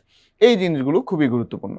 এছাড়া পেশেন্ট আমাদের কাছে আরও অনেক কিছু নিয়ে আসতে পারে। পেশেন্ট হার্ট ফেলিয়ার নিয়ে আসতে পারে, অন্যান্য বিভিন্ন রকম আমাদের কাছে ভালভুলার হার্ট ডিজিজ, ডিসরাথমিয়া, অনেক কিছু নিয়ে আসতে পারে। সেক্ষেত্রে আমরা বলেছি যে যদি আমরা দেখি যে কোনো পেশেন্ট আমাদের কোনো অ্যান্টিপ্লেটলেট ড্রাগ সহ বা ড্রাগ ইলিউটিং করোনারি স্টেন্ট খায়, তাহলে 12 মাস ওয়েট করতে পারি। এটা খুব বেশি গুরুত্বপূর্ণ না। যারা বেশি জানতে চান তারা এটা জেনে রাখবেন। ঠিক আছে। আমাদের জন্য গুরুত্বপূর্ণ হলো একটা ডিসরাথমিয়ার যদি পেশেন্ট নিয়ে আসে, অ্যাট্রিয়াল ফিব্রিলেশনের পেশেন্ট ওয়ারফেরিন খাচ্ছে, সেক্ষেত্রে আমাদের ওয়ারফেরিনটাকে 5 দিন আগে বন্ধ করতে হবে। কতদিন আগে? 5 দিন আগে। কতদিন আগে বন্ধ করতে হবে? 5 দিন আগে। কতদিন আগে বন্ধ করতে হবে? 5 ডেজ। কতদিন আগে বন্ধ করতে হবে? 5 ডেজ। ওয়ারফেরিনটা আমরা কতদিন আগে বন্ধ করব? 5 ডেজ। ওয়ারফেরিনটা আমরা বন্ধ করব 5 ডেজ। ঠিক আছে। 5 ডেজ আগে বন্ধ করব। ওকে। এটা পরীক্ষার জন্য গুরুত্বপূর্ণ। ওয়ারফেরিনটা আমরা 5 ডেজ আগে বন্ধ করব। এবং আরেকটা জিনিস খুবই গুরুত্বপূর্ণ, যেটা আমি বলেছি যে পেসমেকারের পেশেন্টদের ক্ষেত্রে আমাদের একটু কশাস থাকতে হয়, কারণ পেসমেকারের পেশেন্টদের ক্ষেত্রে আমাদের এইখানে আমাদের ডায়াথার্মিটা খুবই সাবধানে ব্যবহার করতে হবে। চেষ্টা করতে হবে ডায়াথার্মি টোটালি অ্যাভয়েড করার জন্য। যদি প্রয়োজন হয় তাহলে বাইপোলার ব্যবহার করতে হবে। চেষ্টা করতে হবে সেটাকে কেমন রাখার জন্য? সেটা কার্ডিও ভার্সন এবং ওভারপেস্ট মুড ব্যবহার করার বন্ধ করে দেওয়ার জন্য। ঠিক আছে। আমাদের একদম ভেন্ট্রিক্যাল ফেসড মুড ব্যবহার করতে হবে। ওকে। তাহলে এই জিনিসগুলো আমাদের কার সাথে রিলেটেড? এই জিনিসগুলো আমাদের সবই হার্টের সাথে রিলেটেড। কার সাথে রিলেটেড? হার্টের সাথে রিলেটেড। এবং আমি বলেছি যে যেসব পেশেন্টের ক্ষেত্রে ওয়ারফেরিন বন্ধ করতে হয়, সেক্ষেত্রে আমাদের যদি প্রয়োজন হয় ব্রিজিং অপশন হিসেবে আমরা কি ব্যবহার করব? লো মলিকুলার ওয়েট হেপারিন ব্যবহার করব। হয় আনফ্র্যাকশনেটেড হেপারিন ব্যবহার করব, অথবা লো মলিকুলার ওয়েট হেপারিন ব্যবহার করব। আনফ্র্যাকশনেটেড হেপারিন ব্যবহার করব বা লো মলিকুলার ওয়েট হেপারিন ব্যবহার করব। ঠিক আছে। তাহলে আমরা একটা হার্টের পেশেন্ট দেখেন, এখানে সবচেয়ে গুরুত্ব দেওয়া হচ্ছে হার্টের পেশেন্টকে। কারণ হলো এখানে পেশেন্টগুলো অনেক সময় দেখা যায় অ্যানেস্থেটিক হেজার্ড হয়, পারোপারেটিভ কার্ডিয়াক অ্যারেস্ট হয়, পেশেন্ট পারোপারেটিভ ডিসরিথমিক হয়ে খারাপ হয়ে যায়। এবং এক্ষেত্রে মর্টালিটি রেট অনেক বেশি। 40 to 50% পেশেন্ট এক্ষেত্রে সেভ করা যায় না, টোটালি সেভ করা যায় না। এই জন্য আমরা এখানে কার্ডিয়াক যে ইভ্যালুয়েশন, সেটাকে খুব বেশি গুরুত্ব দিচ্ছি। কার্ডিয়াক ইভ্যালুয়েশনটাকে খুব বেশি গুরুত্ব দিয়েছি। এরপর আমাদের রেসপিরেটরি ডিজিজ, এই পেশেন্টগুলোকে আমাদের ইভ্যালুয়েট করতে হবে। তার ইজেকশন, এইখানে আমাদের FEV1 কেমন সেটা খেয়াল করতে হবে। FEV1টা বেশি কিনা খেয়াল করতে হবে। ঠিক আছে। এরপরে এখানে আমাদের যে লিভার ডিজিজ বা যে রেনাল ফেলিওর, এই জিনিসগুলো জাস্ট আমাদের টিপিক্যাল একটা ইভ্যালুয়েশন প্রয়োজন হবে। খুব বেশি এখান থেকে পরীক্ষা আমাদের আসে না। পেশেন্টের কোনো রেনাল ফেলিওর ক্ষেত্রে কোনো ইলেকট্রোলাইট ইমব্যালেন্স আছে কিনা, প্রিভিয়াস ইউটিআই আছে কিনা, পেশেন্ট মেলনারিস্ট কিনা, পেশেন্টের অবিসিটি হিস্ট্রি নিতে হয়। এগুলো আমাদের পরীক্ষার জন্য খুব বেশি গুরুত্বপূর্ণ। পরীক্ষার জন্য অ্যানাদার খুবই গুরুত্বপূর্ণ জিনিস হলো ডায়াবেটিস। আমরা বলেছি একটা ডায়াবেটিসের ক্ষেত্রে আমরা কি ইনভেস্টিগেশনটা অবশ্যই করবো? HbA1c। এবং আমার টার্গেট HbA1c হবে লেস দেন 69 মিলিমোল পার মোল। টার্গেট HbA1c হবে লেস দেন 69 মিলিমোল পার মোল। টার্গেট HbA1c হবে লেস দেন 69 মিলিমোল পার মোল। আমি আগের ক্লাসও আপনাদের বলেছি যে আমাদের অবশ্যই কোন জিনিসটা আমরা করব, আমরা ক্লাসে আমাদের ম্যাক্সিমাম পড়া শেষ করব। সুতরাং আমি এই জন্য ক্লাসে একই কথা অনেকবার বলি। সেক্ষেত্রে আপনাদের অনেক সময় মনে হতে পারে যে এতবার তো বলতে হবে না, আর এর চেয়ে কম বললে আপনার মুখস্থ হয়ে যাবে। কিন্তু আসলে তারপরও ক্লাসে যেহেতু ওয়েল ল্যাব পড়াটা এরকম, এখন আপনার মনে হচ্ছে আপনি পারবেন, দেখবেন যে আবার আপনি কয়েকদিন যখন না পড়ে থাকবেন হয়তো আপনার ভুলে যাবেন। এই জন্য ক্লাসে অনেকবার বলার উদ্দেশ্য হলো যে আপনি যাতে আপনার রেগুলার লাইফেও জিনিসটাকে এখানে ইমপ্লিমেন্ট করতে পারেন। ঠিক আছে। ওকে, এরপর আমরা বলেছি একটা ডায়াবেটিক পেশেন্ট যখন আমাদের কাছে আসবে তাকে আমরা শুরুতে রাখবো না শেষে রাখবো, অবশ্যই শুরুতে রাখবো, অবশ্যই শুরুতে রাখবো, ঠিক আছে? আচ্ছা, এবং আমরা বলেছি যে এখানে আমাদের যেহেতু পেশেন্ট একদম সকালে যেহেতু সে এনপিও থাকবে বা প্রি অপারেটিভ যেহেতু এনপিও থাকবে, এই জন্য এই সময়টাতে আমরা কি করব, এই সময়টাতে পেশেন্টের আমাদের যেই ইনসুলিনটা সে পাচ্ছে সেই ইনসুলিনটা আমরা ওমিটেড রাখবো, ইনসুলিনটা ওমিট করে দেবো, ঠিক আছে? আচ্ছা, এরপর এখানে কিছু কথা আছে anaemia blood transfusion. Anaemia blood transfusion আমরা চ্যাপ্টার 2-তে পড়ে আসছি। আমরা ওইখানে দেখেছি যে আমরা কখন ব্লাড দিব, কখন দিব না। আমরা বলেছি যে যদি লেস দেন 6 হয় হিমোগ্লোবিন, সেক্ষেত্রে আমরা তাকে ব্লাড দিতে পারি। 6 to 8 যদি হয় সেক্ষেত্রে কোমরবিডিটি বা তার যদি সাথে কোনো বড় কোনো ফিচার না থাকে তাহলে আমরা দিব না, সেটা হলো প্লাস মাইনাস, ঠিক আছে? এরপরে থ্রোম্বোফিলিক কন্ডিশন বা থ্রোম্বোফিলিয়া প্রিভেন্ট করার জন্য বা ডিবিটি প্রিভেন্ট করার জন্য আমরা বলেছি কেউ যদি ওসিপি খায় বা এইচআরটি খায় তাহলে আমরা কয় সপ্তাহ আগে বন্ধ করবো? 4 উইকস। কয় সপ্তাহ আগে? 4 উইকস। কেউ যদি ওসিপি কম্বাইন্ড পিল খায় প্লাস কেউ যদি আমাদের এইচআরটি নেয় তাহলে কয় সপ্তাহ আগে বন্ধ করবো? 4 সপ্তাহ। কয় সপ্তাহ আগে বন্ধ করবো? 4 সপ্তাহ। কয় সপ্তাহ? 4 সপ্তাহ, ঠিক আছে? আচ্ছা, এরপর এখানে একটা কথা আছে যে অনেক সময় সাইকিয়াট্রিক ডিজিজের জন্য, নিউরোভাস্কুলার ডিজিজের জন্য পেশেন্ট দেখা যায় বিভিন্ন রকম লিথিয়াম নিতে পারে। লিথিয়াম আমরা 24 ঘন্টা আগে বন্ধ করবো। লিথিয়াম আমরা 24 ঘন্টা আগে বন্ধ করবো। এটা খুব বেশি গুরুত্বপূর্ণ না, যারা বেশি জানতে চান তাদের জন্য, ঠিক আছে? আমরা রিস্ক ফ্যাক্টর অফ থ্রোম্বোসিস বলেছি। রিস্ক ফ্যাক্টর অফ থ্রোম্বোসিস আমি বলেছি 30, 60, 93। 30, 60, 93। আমি বলেছি যদি পেশেন্টের VMI মোর দ্যান 30 হয় তাহলে আমাদের রিস্ক ফ্যাক্টর, এজ যদি মোর দ্যান 60 হয় তাহলে আমাদের রিস্ক ফ্যাক্টর। এবং আমরা বলেছি অ্যানেস্থেসিয়ার টাইম এবং পেশেন্ট ইমোবিলাইজেশন পিরিয়ড যদি 3 days হয়, এই জিনিসগুলো আমাদের রিস্ক ফ্যাক্টর। তাহলে 30, 60, 90 and 3।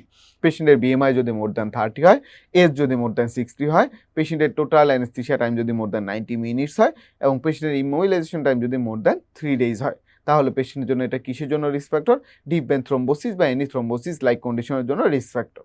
ওকে ওকে, তাহলে এরপরে আমাদের এখানে বিভিন্ন রকম ফিজিক্যাল ফিটনেস দেখার জন্য বিভিন্ন রকম টেস্ট আছে, এগুলো আমাদের খুব বেশি পরীক্ষার জন্য প্রয়োজন নাই, ঠিক আছে? এরপর আমরা তার রিস্কটা অ্যাসেস করবো, অ্যাসেস করার পর আমরা তাকে অপটিমাইজ করব। অপটিমাইজ করার পরে আমরা দেখবো যে পেশেন্ট কেমন অপটিমাইজ হয়েছে, পেশেন্ট আমাদের অপারেশনের জন্য রেডি কিনা, ঠিক আছে? এখানে আমাদের মাথায় আরও কিছু জিনিস রাখতে হবে যে কারা আমাদের সবচেয়ে হাই রিস্ক পেশেন্ট, এটা জাস্ট আপনি একবার রিডিং পড়বেন, কিচ্ছু না, একবার রিডিং পড়বেন। রিডিং পড়ার মধ্যে এখানে একটা লাইন একটু এক্সট্রা গুরুত্ব দিবেন, সেটা হলো যাদের ক্ষেত্রে আমার ম্যাসিভ ব্লাড লস হতে পারে মোর দ্যান 8 ইউনিটস। আমরা যখন সেকেন্ড অধ্যায় পড়ে আসছিলাম আমরা সেখানে বলছি যে ম্যাসিভ ব্লাড লস বা ম্যাসিভ ব্লাড ট্রান্সফিউশন পড়ে আসছি, বাট সেখানে কত ইউনিটস লেখা ছিল না। এখানে বেল্লাবে লেখা আছে যে ম্যাসিভ ব্লাড লস বলবো আমরা যখন মোর দ্যান 8 ইউনিটস হবে, ম্যাসিভ ব্লাড লস বলবো যখন মোর দ্যান 8 ইউনিটস হবে, ম্যাসিভ ব্লাড লস বলবো যখন মোর দ্যান 8 ইউনিটস হবে।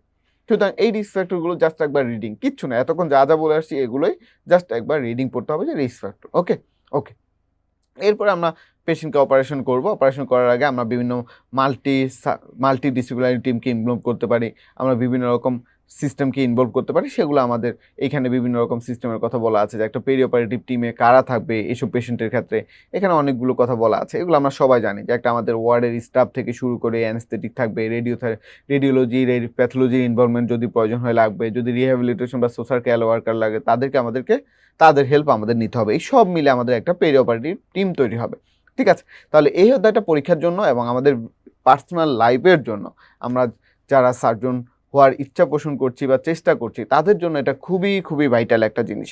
তাহলে পেরি অপারেটিভ কেয়ার আপনাদের জন্য খুবই গুরুত্বপূর্ণ এবং আমাদের মাথায় রাখতে হবে যে পেরি অপারেটিভ কেয়ার শুধুমাত্র পার্ট 1 পরীক্ষার জন্য না, আমাদের পার্সোনাল লাইফেও গুরুত্বপূর্ণ এবং পার্ট 1-এর জন্য এখান থেকে অনেক অনেক প্রশ্ন আসার মতো আছে এবং রেগুলার পরীক্ষায় আসে। এই অধ্যায় এখান থেকে বাদ দেওয়ার কোনো সুযোগ নেই, ঠিক আছে? এরপরে দেখেন এখানে একটা ছোট অধ্যায় আছে, সেটা হলো day case surgery. Day case surgery হলো এই অধ্যায়, মানে প্রতিটা আমরা যখন আমাদের বেড ল্যাবে যে অংশগুলো যখন আমরা পড়ি প্রতিটা লেকচারে একদম খুব মজার একটা অধ্যায় থাকে যেটা তেমন করে পড়তে হয় না। এখানে ঠিক এরকম হলো ডে কেস সার্জারি। কারণ আমরা যখন প্রথম লেকচারটা করছিলাম সেই লেকচারে আমরা প্রিন্সিপাল অফ সার্জারি যখন টিস্যু ইঞ্জিনিয়ারিং পড়ছিলাম সেখানে আমাদের পড়া খুব কম ছিল। ঠিক আপনি যখন ডায়াগনস্টিক ইমেজিং লেকচার করছেন সেখানে আবার এন্ডোস্কোপি অংশটা আমরা খুব কম পড়ছি। ঠিক এখানে পেরি অপারেটিভ কেয়ারের মধ্যে ডে কেস সার্জারিটা খুবই কম। ডে কেস সার্জারির মধ্যে 2-4টা জিনিস আপনাদের একটু জানবে যেগুলো আপনাদের ভুল হয়। যেমন ডে কেস সার্জারি বলতে আমরা বুঝি কি, ডে কেস সার্জারি, তাই না? দিনে আসবে দিনে যাবে। এখন এইটাতে আমাদের অনেক সময় ভুল হয়, আমরা মনে করি যে পেশেন্ট ডে কেস সার্জারি মানে 24 আওয়ার্স। আসলে ডে কেস সার্জারি মানে 24 আওয়ার্স না, ডে কেস সার্জারি মানে হলো অনলি 12 আওয়ার্স। পেশেন্ট দিনে আসবে, এখানে দিন এবং রাতকে আমরা আলাদা করি। এখানে ডে মানে 24 আওয়ার্স না, ডে মানে দিন, অনলি 12 আওয়ার্স। পেশেন্ট দিনে আসবে দিনে চলে যাবে, এটাকে বলে ডে কেস সার্জারি। এবং এটাকে যখন পেশেন্ট যখন নাইট স্টে করবে সেটাকে বলা হয় ওভারনাইট সার্জারি, ঠিক আছে? বিভিন্ন নামে এদেরকে ডাকা হয়। এই যে সার্জারিগুলো, এই সার্জারিগুলোকে আবার একসাথে বলা হয় অ্যাম্বুলেন্স সার্জারি। এই ডে কেস সার্জারি পেশেন্ট ইভ্যালুয়েশনের জায়গায় কোনো গ্যাপ রাখা যাবে না। একটা পেশেন্ট আমরা যেভাবে ইভ্যালুয়েট করি, যেভাবে অ্যাসেস করি, যেভাবে অপটিমাইজ করি, সবগুলা জিনিস এখানে সেম। একটু আগে আমরা যা পড়ে আসছি, একটা হাইপারটেনসিভ পেশেন্টকে যেভাবে ম্যানেজ করবো, একটা ডায়াবেটিক পেশেন্টকে যেভাবে ম্যানেজ করবো, ঠিক সেম। কারণ এটা আমি এতবার বলার উদ্দেশ্য কি, অনেক সময় আপনারা কনফিউজড হয়ে যাবেন যে পরীক্ষার সময় দেখা গেল একটা ডেকে সার্জারি সিনারিও দিয়ে প্রশ্ন আসলো, তার ক্ষেত্রে আপনার ডায়াবেটিসের টার্গেট কত হবে, ওই একই আপনার ইলেকটিভ সার্জারি, কোনো চেঞ্জ নাই, পেশেন্টের প্রি অপারেটিভ পুরো জায়গাটাই একই। আমাদের ডেকে সার্জারির মূল জায়গাটা হলো পার অপারেটিভ এবং পোস্ট অপারেটিভ। ডেকে surgery pre operative evaluation same, এদেরকে আউটডোর বেসিস ইনভেস্টিগেশনগুলো দেওয়া হয়, তারা ইনভেস্টিগেশনগুলো করে অপটিমাইজ হয়ে তারপর আমাদের কাছে সরাসরি আসে, ভর্তি হওয়ার পরে তার অপারেশনটা শুরু হয়। ইউজুয়ালি ডেকে সার্জারিতে আসলে এখন ইন্টারন্যাশনালি অনেকগুলো কেসই প্র্যাকটিস করা হয়, বা ডেকে সার্জারিতে বলা হয় যে মূলত আমাদের যে ক্লিন কেস যেগুলো থাকে, যারা কন্টামিনেটেড বা ডার্টি না, সেই ক্লিন কেসগুলো আমরা ডেকে সার্জারিতে করি। এবং ইউজুয়ালি যেই কেসটাতে less than 1 hour, only less than 1 hour, যে কেসগুলো আমরা করতে পারবো তাদেরকে ইউজুয়ালি আমরা সিলেক্ট করি। হ্যাঁ, এটা maybe extended two 2 to 3 hours, 3 to 4 hours, এটা হতে পারে এক্সটেনশন, যে কোনো কেস যে কোনো সময় এক্সটেনশন হতে পারে। অনেক সিম্পল কেস করতে গেলেন, একটা লোকাল কেস করতে গেলেও দেখা যায় অনেক সময় হয়তো কোনো কারণে কেসটা লেংদি হতে পারে, বাট ইউজুয়াল আমার টাইমিংটা হবে যে এই কেসটা লেস দেন 1 আওয়ার্স আমি করতে পারবো, এমন কেসগুলো আমরা ডে কেস হিসেবে সিলেক্ট করবো। এবং চেষ্টা করবো সিভিয়ার কোনো পেশেন্টের কম্প্রোমাইজেশন আছে, কোনো অর্গান ফেলোর আছে, সিস্টেমিক কোনো ইলনেস আছে, এদেরকে আমরা ডে কেসের জন্য সিলেক্ট না করার জন্য।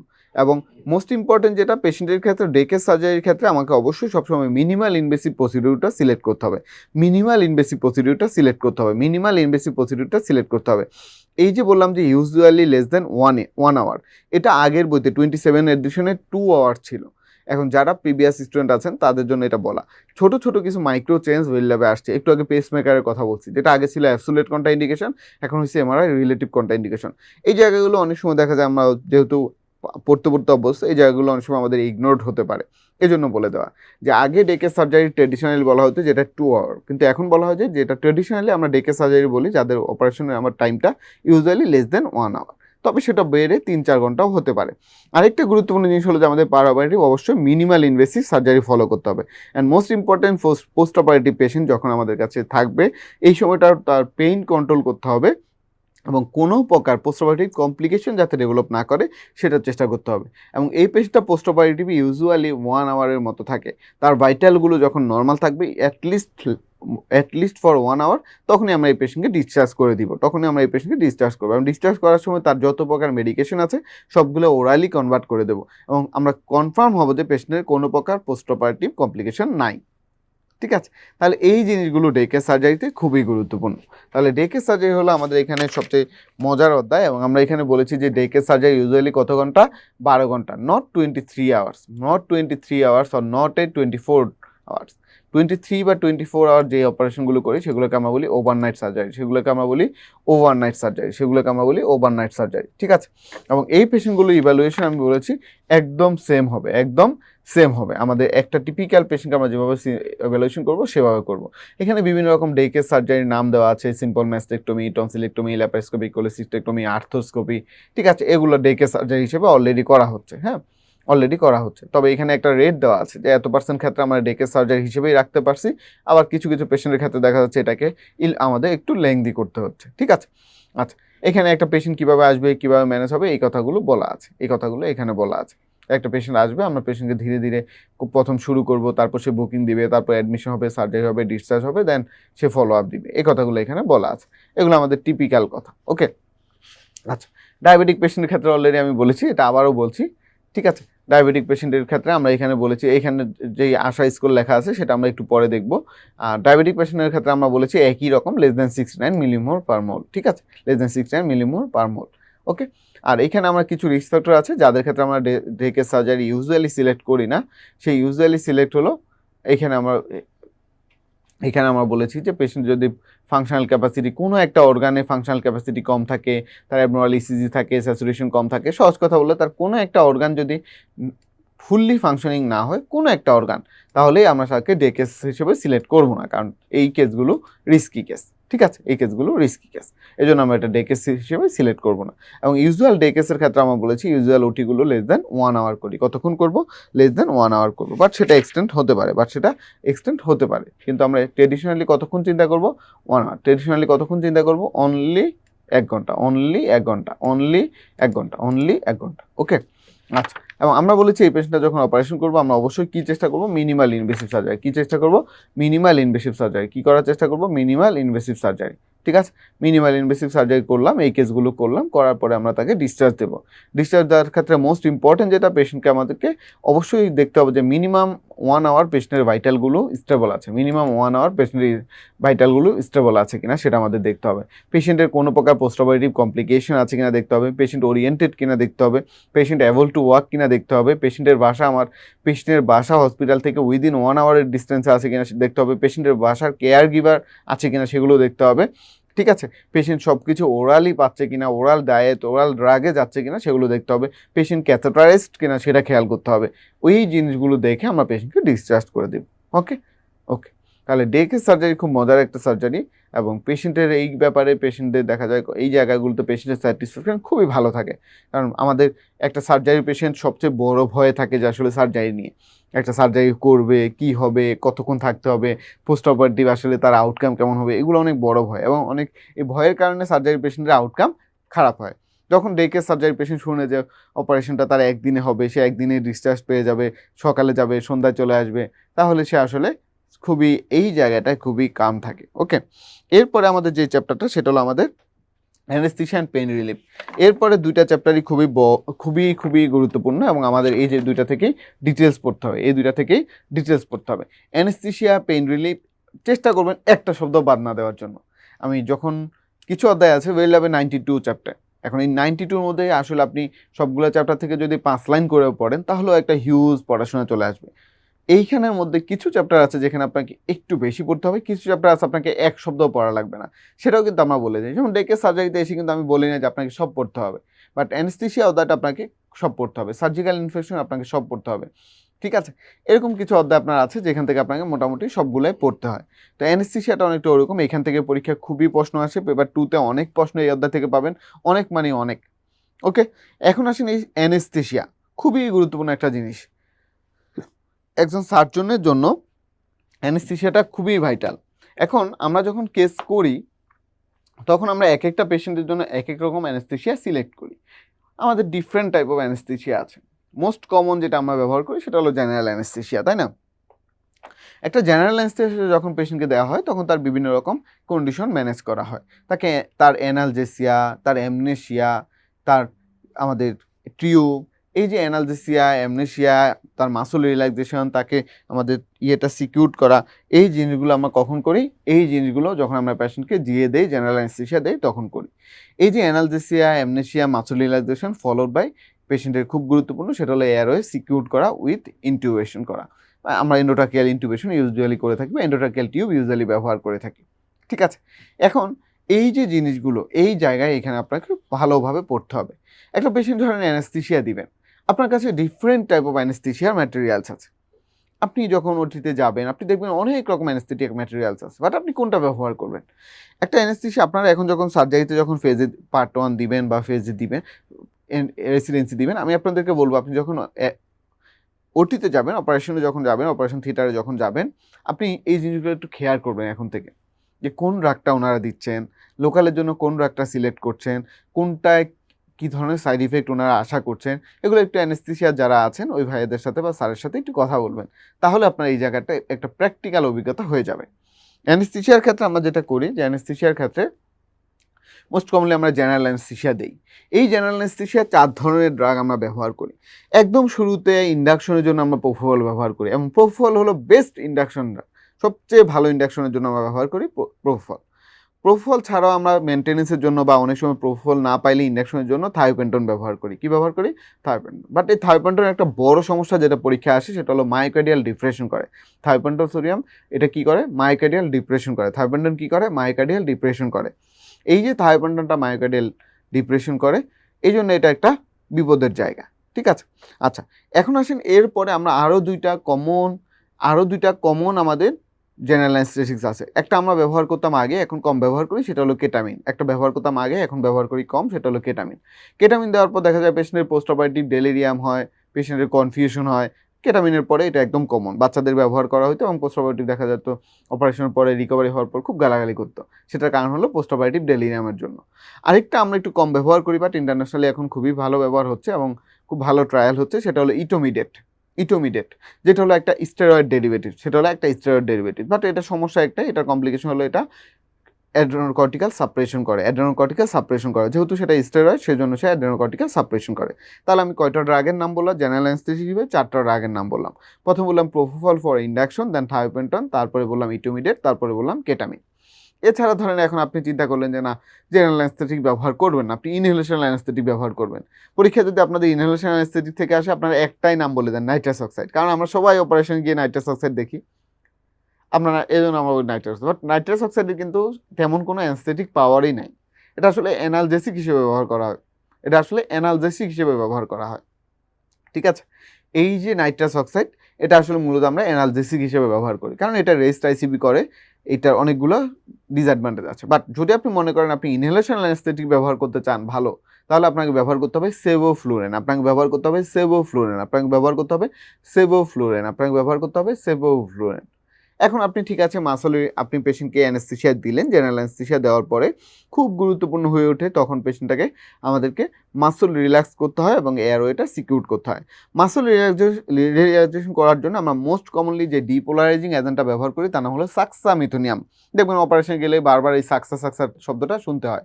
তাহলে মাসল রিল্যাক্সেশনের জন্য আমরা মোস্ট কমনলি ব্যবহার করি depolarising agent suxamethonium. Depolarising agent suxamethonium. সাক্সামিথোনিয়ামের মোস্ট কমন ডিসঅ্যাডভান্টেজ হলো এটা ম্যালিগনেন্ট হাইপাথার্মিয়া করে, পরীক্ষায় সিনারিও আসে। ম্যালিগনেন্ট হাইপাথার্মিয়া করে এবং হাইপার ক্যালিমিয়া করে, ম্যালিগনেন্ট হাইপাথার্মিয়া করে, হাইপার ক্যালিমিয়া করে, ম্যালিগনেন্ট হাইপাথার্মিয়া করে, হাইপার ক্যালিমিয়া করে। সাক্সামিথোনিয়াম। সাক্সামিথোনিয়াম ছাড়াও আমরা নতুন অনেকগুলো ড্রাগ আসছে, রোকিরিয়াম, অ্যাট্রাকিরিয়াম, বিক্রিয়াম, অনেক কিছু। যদি সাক্সামিথোনিয়াম অ্যাভয়েড করতে চাই সেক্ষেত্রে আমরা ব্যবহার করতে পারি রোকিরিয়াম।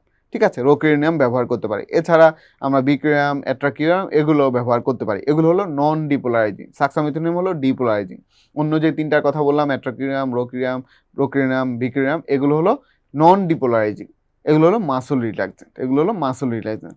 এর মধ্যে পরীক্ষায় কমনলি সাক্সামিথোনিয়াম থেকে প্রশ্ন আসে। ঠিক আছে, আপনি জেনারেল অ্যানেস্থেটিক্সও দিলেন, মাসল রিল্যাক্সেন্টও দিলেন, এরপর আপনার কাজ হলো এয়ারওয়েটা সিকিউর করা। এয়ারওয়ে সিকিউর করার জন্য বিভিন্ন রকম ওয়ে আছে।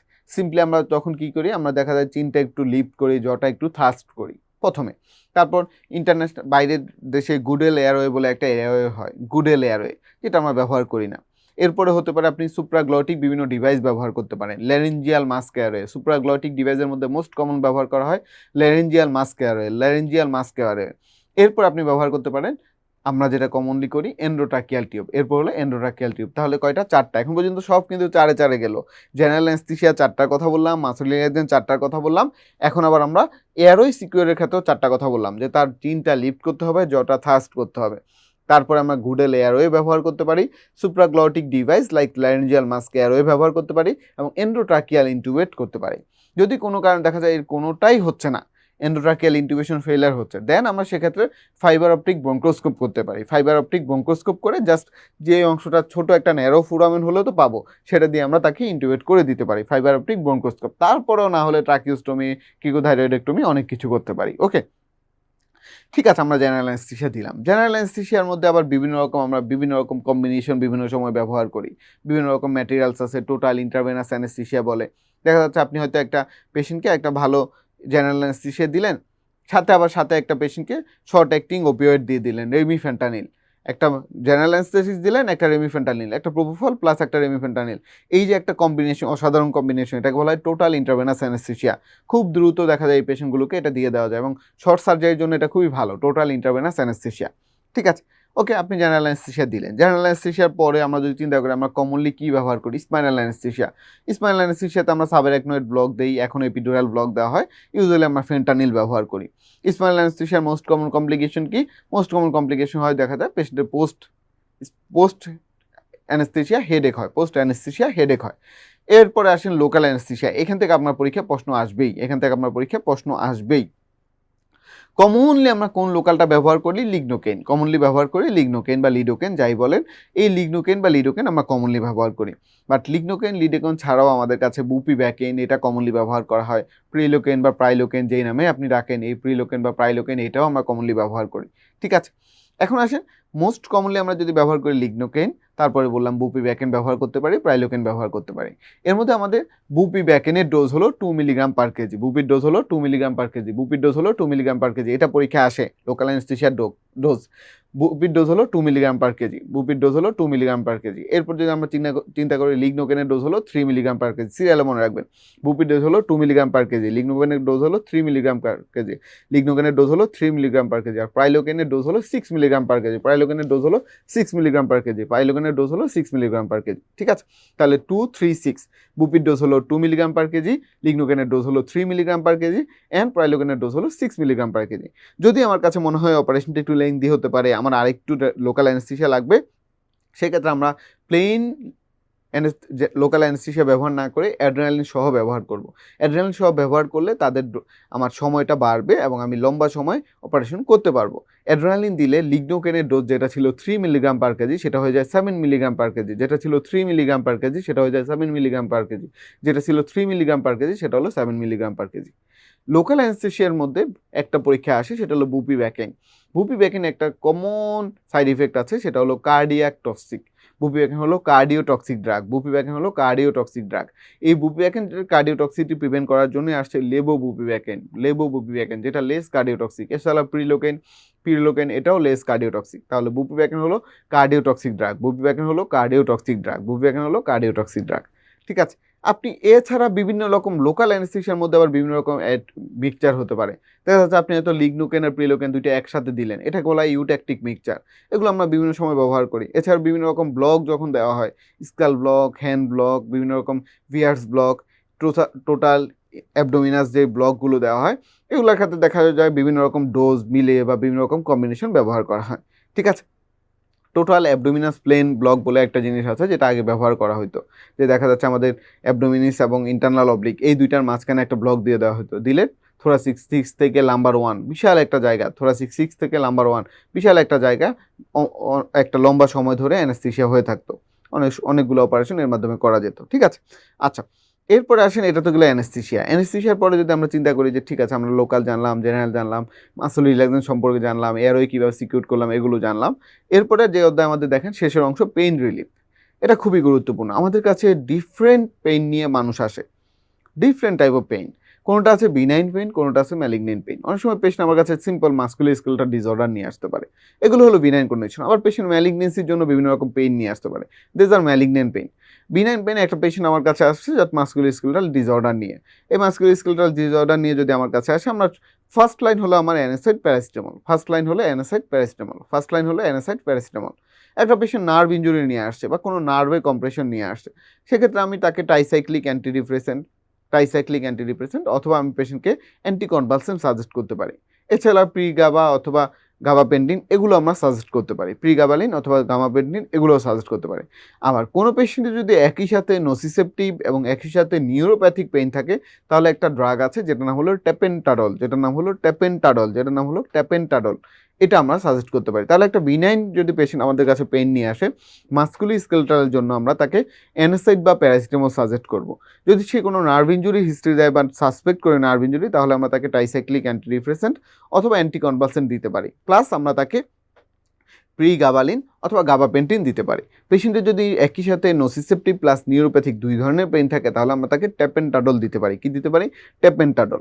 ম্যালিগনেন্ট পেইনের ক্ষেত্রে পেশেন্টের ফার্স্ট লাইনে পেশেন্ট যখন আমাদের কাছে আসবে, শুরুতে আমরা তাকে টিপিক্যাল ড্রাগগুলো দিয়ে চেষ্টা করব। পেশেন্টকে আমরা অ্যানেসেড দিব, প্যারাসিটামল দিব, অ্যান্টিডিপ্রেসেন্ট দিব, অ্যান্টিকনভালসেন্ট দিব।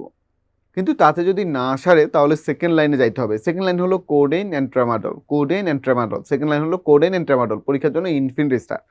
আর যেটা ফাইনাল লাইন সেটা হলো আমাদের মরফিন প্যাথেডিন। ফাইনাল লাইন যেটা, থার্ড লাইন যেটা, সেটা হলো মরফিন প্যাথেডিন, সেটা হলো মরফিন প্যাথেডিন। ঠিক আছে, তাহলে পেইন রিলিফের ক্ষেত্রে আমাদের দুইটা অংশ, একটা হলো V9, একটা হলো ম্যালিগন্যান্ট। V9 এর জন্য আমরা একভাবে ম্যানেজ করবো, ম্যালিগন্যান্টের জন্য আমরা আরেকভাবে ম্যানেজ করবো। V9 কে আমরা ক্লাসিফাই করবো, বোঝার চেষ্টা করবো কোন ধরনের পেইন হচ্ছে, সেই হিসাব করে আমরা ড্রাগ দিব।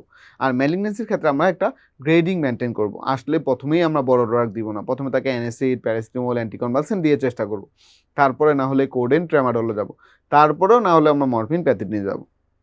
এবার আমরা একটু অধ্যায়তে আছি। অধ্যায়তে আসলে এখন আপনাদের জন্য সোজা, আসলে এই জন্য আমি প্রথমে লেকচার সম্পর্কে, লেকচারের ওই অধ্যায়টা নিয়ে ডিটেলস বলে ফেলার কারণ হলো যাতে আপনি অধ্যায়টা ধরতে পারেন। আসলে এই বইগুলোতে আমাদের পড়া বই না, আমরা ম্যাক্সিমামই এই বইগুলো খুব একটা পড়ি না, এবং না পড়ার মধ্যে এটা কোনো খুব একটা অপরাধও না, কারণ বইটা আসলে MBBS লেভেলে ডাইজেস্ট করা সো মাচ টাফ। ঠিক আছে, এই জন্য প্রথম অধ্যায়টা সম্পর্কে একটা গ্রস আইডিয়া আপনাদের দেওয়ার চেষ্টা করি, যাতে অধ্যায়টা আপনার কাছে ফ্যামিলিয়ার হয়। দেন আমরা সেটা একটু আপনাকে জাস্ট কোন অংশগুলো আপনি পরীক্ষা আগে দেখে যাবেন, পড়ে যাবেন, সেটা আপনাকে সাজেস্ট করে দিই। ঠিক এখানেও দেখেন, এখানে আমাদের প্রথম অ্যানেস্থেশিয়া নিয়ে কিছু কথাবার্তা আছে, বিভিন্ন রকম অ্যানেস্থেশিয়ার ইভ্যালুয়েশন কীভাবে হয়েছে, কারা করেছে, সেগুলো দেওয়া আছে। ঠিক আছে, এগুলো আমাদের জন্য খুব বেশি দরকার নাই। এখন আসেন একটা জেনারেল অ্যানেস্থেশিয়া। আমরা বলেছি একটা জেনারেল অ্যানেস্থেশিয়া তিনটা component: amnesia, analgesia and muscle relaxation. Amnesia, analgesia and muscle relaxation.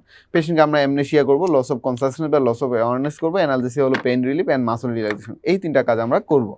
এর মধ্যে আমরা বলেছি যে আমাদের এখন মোস্ট কমন জেনারেল অ্যানেস্থেশিয়ার ক্ষেত্রে মোস্ট কমন যেটা আমরা ব্যবহার করি ইন্ডাকশনের জন্য, সেটা হলো প্রোপোফল। মোস্ট কমন আমরা যেটা ব্যবহার করি সেটা হলো প্রোপোফল। মোস্ট কমন হলো প্রোপোফল। প্রোপোফলের পরে যদি সেকেন্ড অপশন আসে তাহলে হলো থায়োপেন্ডন, তাহলে হলো থায়োপেন্ডন, তাহলে হলো থায়োপেন্ডন। তাহলে মোস্ট কমন আমরা ব্যবহার করি প্রোপোফল, মোস্ট কমন আমরা ব্যবহার করি প্রোপোফল। ঠিক আছে, এরপরে আমরা বলেছি এখানে আমাদের ইনহেলেশন ইন্ডাকশনের ক্ষেত্রে আমরা যদি ব্যবহার করতেই চাই তাহলে আমরা কোনটা ব্যবহার করব, তাহলে আমরা সেবোফ্লুরেন ব্যবহার করব। কোনটা ব্যবহার করব? সেবোফ্লুরেন ব্যবহার করব। কোনটা ব্যবহার করব? সেবোফ্লুরেন ব্যবহার করব। আমরা চারটা জেনারেল অ্যানেস্থেটিক্সের ডিটেলস আপনাদের পড়তে বলেছি। প্রথমে আমরা বলেছি প্রোপোফল, যেটা ইন্ডাকশন ভালো করে, যেটা কি করে, ইন্ডাকশন ভালো করে। কি করবে?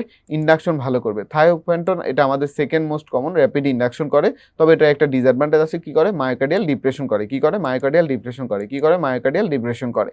আমরা বলেছি কেটামিন, কেটামিন আমরা ব্যবহার করি, কিন্তু কেটামিনের একটাই সমস্যা, পোস্ট অপারেটিভ কি করে, ডেলিরিয়াম করে। কেটামিন কি করে? পোস্ট অপারেটিভ ডেলিরিয়াম করে। নিউয়ারের মধ্যে আমরা বলেছি ইটোমিডেট, ইটোমিডেট ইজ স্টেরয়েড ডেরিভেটিভস, এবং মোস্ট খারাপ জিনিস হলো যে এটা যেটা করে অ্যাড্রেনোকর্টিক্যাল সাপ্রেশন করে, অ্যাড্রেনোকর্টিক্যাল সাপ্রেশন করে। তাহলে জেনারেল অ্যানেস্থেসিয়া অংশে আমরা চারটা জানলাম, চারটা: propofol, thiopentone, etomidate, ketamine. Propofol, thiopentone, etomidate, ketamine. Propofol, thiopentone, etomidate, ketamine. Propofol আমরা মোস্ট কমনলি ব্যবহার করি স্মুথ ইন্ডাকশনের জন্য। থায়োপেন্টন হলো র্যাপিড ইন্ডাকশন করে বাট মায়োকার্ডিয়াল ডিপ্রেশন করবে। কেটামিন হলো আমাদের পোস্ট অপারেটিভ পেশেন্টের ডেলিরিয়াম করে। ইটোমিডেট হলো স্টেরয়েড ডেরিভেটিভস বাট সেটা অ্যাড্রেনোকর্টিক্যাল সাপ্রেশন করে। আমরা বলেছি different type of general anaesthesia আছে, যেমন সেটাকে র্যাপিড সিকোয়েন্স ইন্ডাকশন বলা হয়, যে অনেক সময় আমরা দেখা যায় খুব দ্রুত কোনো পেশেন্টকে আমার হয়তো ইনটিউবেট করতে হবে, তাহলে কি করতে হবে, একটা জাস্ট ইন্ট্রাভেনাস একটা অ্যানেস্থেটিক এজেন্ট দিয়ে দিতে হবে, সাথে একটা মাসল রিল্যাক্সেন্ট। একটা ইন্ট্রাভেনাস অ্যানেস্থেটিক আর মাসল রিল্যাক্সেন্ট দিয়ে খুব দ্রুত আমরা পেশেন্টকে ইনটিউবেট করতে পারি, এটা বলা হয় র্যাপিড সিকোয়েন্স ইন্ডাকশন। আবার ছোটো অপারেশনের ক্ষেত্রে আমরা টোটাল ইন্ট্রাভেনাস অ্যানেস্থেসিয়া দিতে পারি। দেখা যাচ্ছে একটা জেনারেল অ্যানেস্থেসিয়া হিসেবে একটা প্রোপোফল ব্যবহার করলাম, সাথে একটা আলট্রা শর্ট অ্যাক্টিং রেমিফেন্টানিল ব্যবহার করলাম। এটার মাধ্যমে আমরা একটা লম্বা সময় পেশেন্টকে আমরা দেখা যাচ্ছে অ্যানেস্থেসিয়া করে রাখতে পারি। এটা বলা হয় টোটাল ইন্টারভেনাস অ্যানেস্থেসিয়া, এটা বলা হয় টোটাল ইন্টারভেনাস অ্যানেস্থেসিয়া। রুটিনলি আমরা neurosurgery, laser surgery, cardiopulmonary bypass, day case surgery, এইসব ক্ষেত্রে আমরা টোটাল ইন্টারভেনাস অ্যানেস্থেসিয়া ব্যবহার করতে পারি, টোটাল ইন্টারভেনাস অ্যানেস্থেসিয়া ব্যবহার করতে পারি। ঠিক আছে, আচ্ছা, এরপরে দেখেন এখানে আমাদের কিছু কথা আছে। আমরা এখানে তারপরে দেখেন এই যে এখানে নাইট্রাস অক্সাইডের কথাটা আছে, যে নাইট্রাস অক্সাইডটা ধীরে ধীরে ডিক্লাইন হচ্ছে তার হ্যাজার্ডের জন্য, এবং মোস্ট ইম্পর্টেন্ট যেটা কথা, যে এটা আসলে অ্যানেস্থেটিক পাওয়ার খুবই দুর্বল। এটা যা পাওয়ার আছে সেটা হলো অ্যানালজেসিক পাওয়ার, যা পাওয়ার আছে সেটা হলো অ্যানালজেসিক পাওয়ার। যখন আমরা পেশেন্টটাকে আন্ডার করলাম, আন্ডার করার পর আমাদের প্রথম কাজ হয় পেশেন্টের এয়ারওয়েটা সিকিউর করা।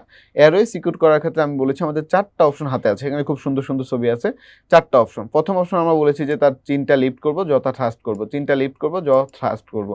তারপরে আমরা বলেছি এখানে পেশেন্টের আমাদের একটা এয়ারওয়ে আছে, নাম হলো গুডেল এয়ারওয়ে, নাম হলো গুডেল এয়ারওয়ে। এছাড়া আছে আমাদের সুপ্রাগ্লটিক ডিভাইস, সুপ্রাগ্লটিক ডিভাইসের নাম বলেছি ল্যারিঞ্জিয়াল মাস্ক এয়ারওয়ে, সুপ্রাগ্লটিক ডিভাইসের নাম বলেছি ল্যারিঞ্জিয়াল মাস্ক এয়ারওয়ে, সুপ্রাগ্লটিক ডিভাইসের নাম বলেছি ল্যারিঞ্জিয়াল মাস্ক এয়ারওয়ে। এবং last of all endotracheal intubation, last of all endotracheal intubation. তাহলে কয়টা অপশন? চারটা। চিনটা লিফট করবো, যটা থ্রাস্ট করবো, চিনটা লিফট করবো, যটা থ্রাস্ট করবো, দেন আমাদের গুডেল এয়ারওয়ে, তারপরে গুডেল এয়ারওয়ে, তারপর সুপ্রাগ্লটিক ডিভাইস, সুপ্রাগ্লটিক ডিভাইসের নাম বলেছি ল্যারিঞ্জিয়াল মাস্ক এয়ারওয়ে। সুপ্রাগ্লটিক ডিভাইসের নাম বলেছি, ল্যারেঞ্জিয়াল মাস্ক এয়ারওয়ে। এরপর আমরা কি করব, এন্ডোট্রাকিয়াল ইন্টিউবেশন করব। কি করব, এন্ডোট্রাকিয়াল ইন্টিউবেশন করব। কি করব, এন্ডোট্রাকিয়াল ইন্টিউবেশন করব।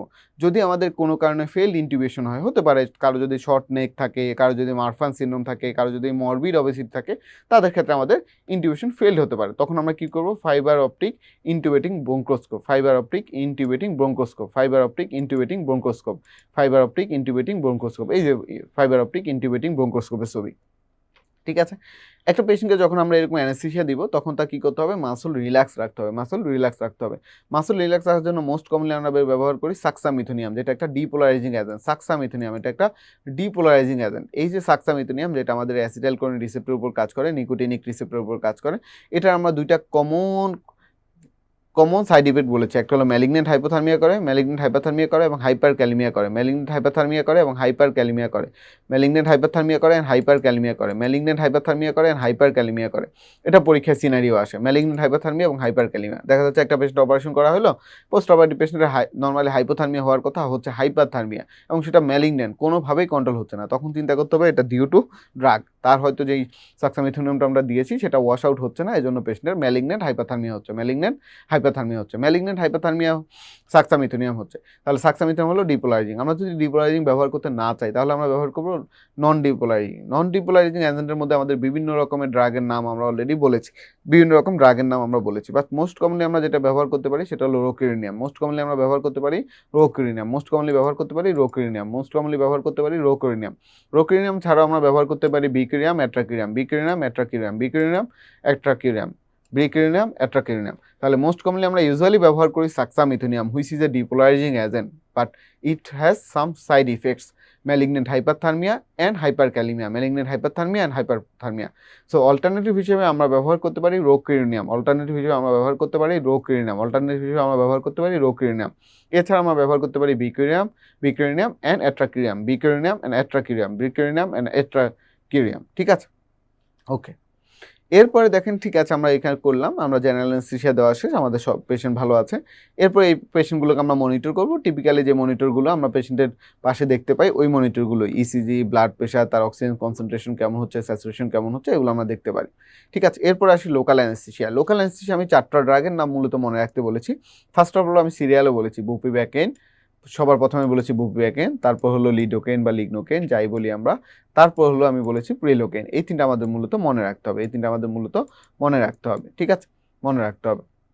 এর মধ্যে আমরা বলেছি আমাদের ডোজটা আমরা বলেছি 2, 3, 6। বুপিভ্যাকেনের ডোজ হলো 2 মিলিগ্রাম পার কেজি, বুপির ডোজ হলো 2 মিলিগ্রাম পার কেজি, বুপিভ্যাকেনের ডোজ হলো 2 মিলিগ্রাম পার কেজি, বুপিভ্যাকেনের ডোজ হলো 2 মিলিগ্রাম পার কেজি। লিডোকেনের ডোজ হলো 3 মিলিগ্রাম পার কেজি, লিডোকেনের ডোজ হলো 3 মিলিগ্রাম পার কেজি, লিডোকেনের ডোজ হলো 3 milligram per KG.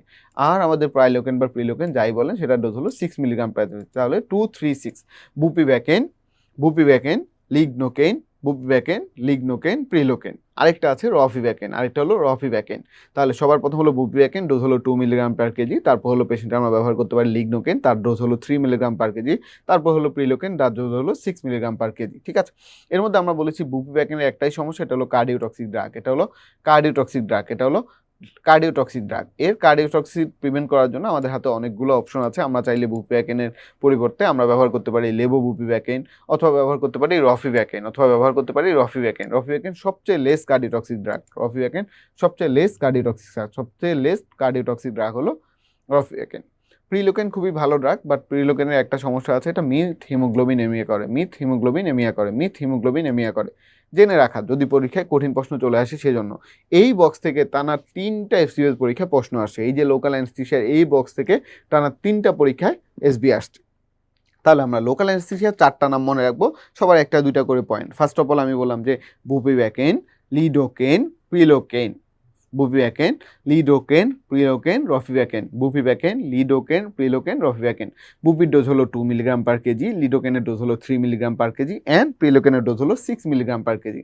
Among this bupivacaine হলো কার্ডিওটক্সিক, এটা কার্ডিওটক্সিটি প্রিভেন্ট করার জন্য আমরা ব্যবহার করতে পারি লিভোবুপিভ্যাকেন, অথবা ব্যবহার করতে পারি রফিভ্যাকেন, অথবা ব্যবহার করতে পারি রফিভ্যাকেন, অথবা ব্যবহার করতে পারি রফিভ্যাকেন। এবং আমরা বলেছি যদি আমার লোকাল অ্যানেস্থেসিয়ার ডোজের বেশি প্রয়োজন হয়, then I have to add adrenaline, and after adding adrenaline আমার ডোজটা কি হবে, ডোজটা ইনক্রিজড হবে। লিডোকেনের ডোজ 3 থেকে হয়ে যাচ্ছে 7, লিডোকেনের ডোজ আপনার অ্যাড্রেনালিন মিক্সচার করার পরে লিডোকেনের ডোজ 3 থেকে হয়ে যাচ্ছে কত, 7, 3 থেকে হয়ে যাচ্ছে 7, 3 থেকে হয়ে যাচ্ছে 7। আগে ছিল 3 মিলিগ্রাম পার কেজি, এখন হয়ে যাচ্ছে 7 মিলিগ্রাম পার কেজি। আগে ছিল 3 মিলিগ্রাম পার কেজি, এখন হয়ে যাচ্ছে 7 মিলিগ্রাম পার কেজি। এই লোকাল অ্যানেস্থেসিয়াকে আমরা বিভিন্নভাবে বিভিন্ন রিজিওনাল অ্যানেস্থেসিয়া ব্যবহার করতে পারি, বিভিন্ন মডিফাইড অ্যানেস্থেসিয়া ব্যবহার করা হয়। যেমন আমরা যদি লিডোকেন আর প্রিলোকেন দুইটাকে একসাথ করি, এটাকে বলা হয় ইউট্যাকটিক মিক্সচার, এটাকে বলা হয় ইউট্যাকটিক মিক্সচার। এটা বাচ্চাদের ভেনি পাংচারে ব্যবহার করা হয়, এটা বাচ্চাদের ভেনি পাংচারে ব্যবহার করা হয়, ভেনি পাংচারে ব্যবহার করা হয়, ঠিক আছে। এছাড়া টোটাল ট্রান্সভার্সাস অ্যাবডোমিনাল প্লেন, যেটা বললাম যে ট্রান্সভার্সাস অ্যাবডোমিনাল প্লেন, এই transversus abdominal plane block, transversus abdominal plane block, এটা ইউজুয়ালি থোরাসিক 6 থেকে লাম্বার 1 এই অংশটাকে ব্লান্ট করে দেয়। থোরাসিক 6 থেকে লাম্বার 1 এই অংশটাকে ব্লান্ট করে দেয়, এবং এটা আমরা ব্যবহার করি in between internal oblique and transversus abdominis, internal oblique and transversus abdominis, internal oblique and transversus abdominis, internal oblique and transversus abdominis. Internal oblique and transversus অ্যাবডোমিনিসের মধ্যে যদি আমরা একটা ব্লক দিই, সেটাকে বলা হয় ট্রান্সভার্সাস অ্যাবডোমিনিস প্লেন। যারা দেশের বাইরে পরীক্ষা দিবেন তাদের জন্য এই ব্লকটা গুরুত্বপূর্ণ, এটা তাদের পরীক্ষায় আসে, ঠিক আছে। এরপর আমরা বিভিন্ন রকম এক্সট্রা ব্লক দিতে পারি। লোকাল একটা হ্যান্ডের আপার লিম্বে একটা অপারেশন করবো, একটা কার্পাল টানেল সিনড্রোম করবো, আমরা চাইলে বিয়ার্স ব্লক দিতে পারি, ঠিক আছে, বিয়ার্স ব্লক দিতে পারি। এগুলো এক্সট্রা আমরা বিভিন্ন ফরম্যাটে বিভিন্নভাবে দিতে পারি, ঠিক আছে, লোকাল অ্যানেস্থেসিয়া। এরপর স্পাইনাল অ্যানেস্থেসিয়ার কথা অলরেডি বলেছি, সেটাও আমাদের খুব কমন। আমরা একটা সিঙ্গেল শট দেখা যাচ্ছে একটা ফেন্টানিল দিয়ে আমরা স্পাইনাল অ্যানেস্থেসিয়া কন্ট্রোল নিতে পারি। বাট একটা স্পাইনাল অ্যানেস্থেসিয়া পরে মোস্ট কমন আমরা যেটা নিয়ে আসে সেটা হলো পেশেন্টের হেডেক নিয়ে আসে। মোস্ট কমনলি পেশেন্ট কি নিয়ে আসে, হেডেক নিয়ে আসে। মোস্ট কমনলি পেশেন্ট কি নিয়ে আসে, হেডেক নিয়ে আসে। এপিডুরাল অ্যানেস্থেসিয়া সম্পর্কেও 2-4 লাইন লেখা আছে। এরপরে যেটা আমাদের গুরুত্বপূর্ণ সেটা হলো পেশেন্টের পেইন। আমরা বলেছি যে অ্যানেস্থেসিয়ার পরে আমাদের অ্যানেস্থেসিয়া তাহলে সবকিছু আমরা চারটা করে জানলাম। জেনারেল অ্যানেস্থেসিয়া 4টা, লোকাল অ্যানেস্থেসিয়া 4টা, এয়ারওয়ে সিকিউরের প্রসিডিওর 4টা, এবং মাসল রিল্যাক্সেশন 4টা করে সবগুলো জানলাম। সবগুলারই একটা করে গুরুত্বপূর্ণ পয়েন্ট আমরা টাচ করলাম যেগুলো পরীক্ষায় আসতে পারে, ঠিক আছে। এরপরে দেখেন পেইন ম্যানেজমেন্ট। পেইন ম্যানেজমেন্ট আমরা বলেছি এটা একটা পেশেন্ট আমাদের কাছে 2 ধরনের পেইন নিয়ে আসতে পারে। একটা হতে পারে পেশেন্ট আমাদের কাছে নিয়ে আসতে পারে নন ম্যালিগনেন্ট পেইন, একটা হলো ম্যালিগনেন্ট পেইন। তাহলে একটা পেশেন্ট যদি বিনাইন পেইন নিয়ে আসে তখন আমরা কি করব, একটা ক্রনিক পেইন বা বিনাইন পেইন নিয়ে যদি আসে, যদি শুধু তার মাস্কুলোস্কেলেটাল পেইন নিয়ে আসে তাহলে আমরা দিব প্যারাসিটামল এবং অ্যানাসিড, তাহলে আমরা দিব প্যারাসিটামল এবং অ্যানাসিড, তাহলে দিব প্যারাসিটামল এবং অ্যানাসিড। যদি পেশেন্ট কোনো নার্ভ ইনজুরির কথা বলে বা নার্ভ রিলেটেড কমপ্লেন বলে তাহলে আমরা দিব tricyclic antidepressant and anticonvulsant, tricyclic antidepressant and anticonvulsant, tricyclic antidepressant and anticonvulsant. এছাড়া আমরা নিউরোনাল অ্যাক্টিভিটির জন্য প্রিগাবা বা গাবাপেন্টিনও ব্যবহার করতে পারি, প্রিগাবা বা গাবাপেন্টিনও ব্যবহার করতে পারি, প্রিগাবা বা গাবাপেন্টিন ব্যবহার করতে পারি। বাট পেশেন্ট যদি আমাদের কাছে 2টা কমপ্লেন নিয়ে আসে যে পেশেন্টের নিউরোপ্যাথিক পেইনও আছে, আবার পেশেন্টের দেখা যাচ্ছে নোসিসেপ্টিভ পেইনও নিয়ে আসে, তখন আমরা আরেকটা ড্রাগ ব্যবহার করতে পারি, সেটাকে আমরা বলেছি ট্যাপেন্টাডল, যদি 2 ধরনের পেইনই থাকে তাহলে আমরা কি করতে পারি, একই সাথে তার নিউরোপ্যাথিক পেইনও আছে, নোসিসেপ্টিভ পেইনও আছে, তাহলে আমরা কি ব্যবহার করতে পারি, ট্যাপেন্টাডল। কি ব্যবহার করতে পারি, ট্যাপেন্টাডল। তাহলে এখানে আমরা বললাম যদি পেশেন্ট শুধু আমার মাস্কুলোস্কেলেটাল ডিসঅর্ডার নিয়ে আসে then I have to give antacid or paracetamol. But patient যদি আমার কোনো নার্ভ ইনজুরি বা নার্ভ ইনজুরির কথা বলে তাহলে আমরা ট্রাইসাইক্লিক অ্যান্টিডিপ্রেসেন্ট বা অ্যান্টিকনভালসেন্ট দিতে পারি, প্রিগাবালিন বা গাবাপেন্টিন ব্যবহার করতে পারি। বাট পেশেন্ট যদি নোসিসেপ্টিভ অ্যান্ড নিউরোপ্যাথিক 2 ধরনের পেইনই থাকে দেন আমরা কোনটা সাজেস্ট করতে পারি, ট্যাপেন্টাডল। কোনটা সাজেস্ট করতে পারি, ট্যাপেন্টাডল। আর ম্যালিগনেন্ট কেসের ক্ষেত্রে আমরা বলেছি, ম্যালিগনেন্ট কেসের ক্ষেত্রে আমরা এখানে একটা স্টেপ লেডার প্যাটার্নে যাব। ফার্স্ট অফ অল আমাদেরকে একদম সিম্পল একটা ড্রাগ দিয়ে শুরু করতে হবে, প্যারাসিটামল, অ্যানাসিড অর ট্রাইসাইক্লিক অ্যান্টিডিপ্রেসেন্ট বা অ্যান্টিকনভালসেন্ট। দেন যদি সেটাতে কন্ট্রোল না হয় দেন আমরা কোডেইন বা ট্রামাডল দিব, তারপরে যদি তাতেও কাজ না হয় ফাইনাল স্টেপে আমরা কি দেবো, মরফিন দেবো। ফাইনাল স্টেজে কি দেবো, মরফিন দেবো। তাহলে একটা পেশেন্ট যখন আমাদের কাছে পেইন নিয়ে আসবে আমাদেরকে সাসপেক্ট করতে হবে এটা কি ভিনাইন পেইন অর ম্যালিগনেন্ট পেইন। ভিনাইন পেইনের ক্ষেত্রে এটা কোন টাইপের pain, musculoskeletal pain, nociceptive pain, nerve injury pain, neuropathic pain or both. তারপর আমরা ম্যালিগনেন্ট কেসের ক্ষেত্রে আমরা একটা পেশেন্টকে ইউজুয়ালি শুরু করবো সিম্পল একটা ড্রাগ দিয়ে, প্যারাসিটামল দিয়ে, দেন অ্যানাসিড দিব, ট্রাইসাইক্লিক অ্যান্টিডিপ্রেসেন্ট দিব, অ্যান্টিকনভালসেন্ট দিব। তাতেও কাজ না হলে কোডেইন বা ট্রামাডলে যাব, তাতেও কাজ না হলে আমরা এখানে মরফিনে যাব। কোথায় যাব, মরফিন যাব, ঠিক আছে, মরফিনে যাব। ওকে ওকে, তাহলে এটা হলো আমাদের পরীক্ষার জন্য ইনফিনিট স্টার একটা চ্যাপ্টার। এখান থেকে পরীক্ষার প্রশ্ন আসবেই, বিভিন্ন ফরম্যাটে এখান থেকে আপনার পরীক্ষার প্রশ্ন আসবে। এটা পরীক্ষার জন্য খুবই গুরুত্বপূর্ণ, ঠিক আছে, এটা পরীক্ষার জন্য খুবই গুরুত্বপূর্ণ। এরপরে আসেন পোস্ট অপারেটিভ কেয়ার। এখন ঠিক আছে, আপনি অপারেশন করলেন, অসাধারণ একটা অ্যানেস্থেসিয়া দিলেন, এখন আপনার এই পেশেন্টটা সবচেয়ে গুরুত্বপূর্ণ একটা সময় হলো পোস্ট অপারেটিভ সময়। অনেক সময় পোস্ট অপারেটিভ পেশেন্টের ইভ্যালুয়েশনের অভাবে পোস্ট অপারেটিভ পেশেন্টকে নেগলেক্ট করার কারণে দেখা যায় খুবই ভালো একটা সার্জারি, খুবই ভালো একটা রিকভারি, খুব ভালো একটা অ্যানেস্থেসিয়া সব কিছু আলটিমেটলি আমাদের ব্যর্থতায় রূপান্তরিত হয় যদি আমরা পোস্ট অপারেটিভ পেশেন্টের অনেকগুলো গুরুত্বপূর্ণ জিনিস ইগনোর করি। একটা পেশেন্ট যখন আমাদের কাছে আসে পোস্ট অপারেটিভ পিরিয়ডে বা আমরা যখন একটা ডিউটি ডক্টর হিসেবে একটা পোস্ট অপারেটিভ পেশেন্টকে দেখি, আমাদের প্রথম কাজ হলো এই পেশেন্টটা ইভ্যালুয়েট করা। পেশেন্টটা আমাদের ইভ্যালুয়েশনটা হবে অনেকটা, প্রথমে আমরা পেশেন্টকে সাবজেক্টিভলি ইভ্যালুয়েট করব যে পেশেন্টের যেই কমপ্লেইনগুলো প্রি অপারেটিভ ছিল সেগুলো আছে কিনা, তার সাথে নতুন কোনো কমপ্লেইন যোগ হয়েছে কিনা। তারপর আমরা পেশেন্টের অবজেক্টিভ অ্যাসেসমেন্ট করব, পেশেন্টের ভাইটালস দেখব, পেশেন্টকে মনিটর করব, পেশেন্টের urine output, systolic blood pressure, পেশেন্টের পালস, স্যাচুরেশন, পেশেন্টের অন্যান্য কনসাসনেস সবগুলোকে আমরা ইভ্যালুয়েট করব। তারপর আমরা পেশেন্টকে অ্যাসেস করব যে পেশেন্ট আসলে কোন দিকে যাচ্ছে, পেশেন্টের কোনো প্রকার আমাদের অর্গান ডিসফাংশন মনে হচ্ছে কিনা, তার কি আমার হাইপোক্সিয়া মনে হচ্ছে কিনা, হাইপোটেনশন মনে হচ্ছে কিনা, রেনাল ফেলোরের দিকে পেশেন্ট যাচ্ছে কিনা, অথবা পেশেন্টের পোস্ট অপারেটিভ পাইরেক্সিয়া ডেভেলপ করছে কিনা, এই জিনিসগুলো ইভ্যালুয়েট করব, অ্যাসেস করব।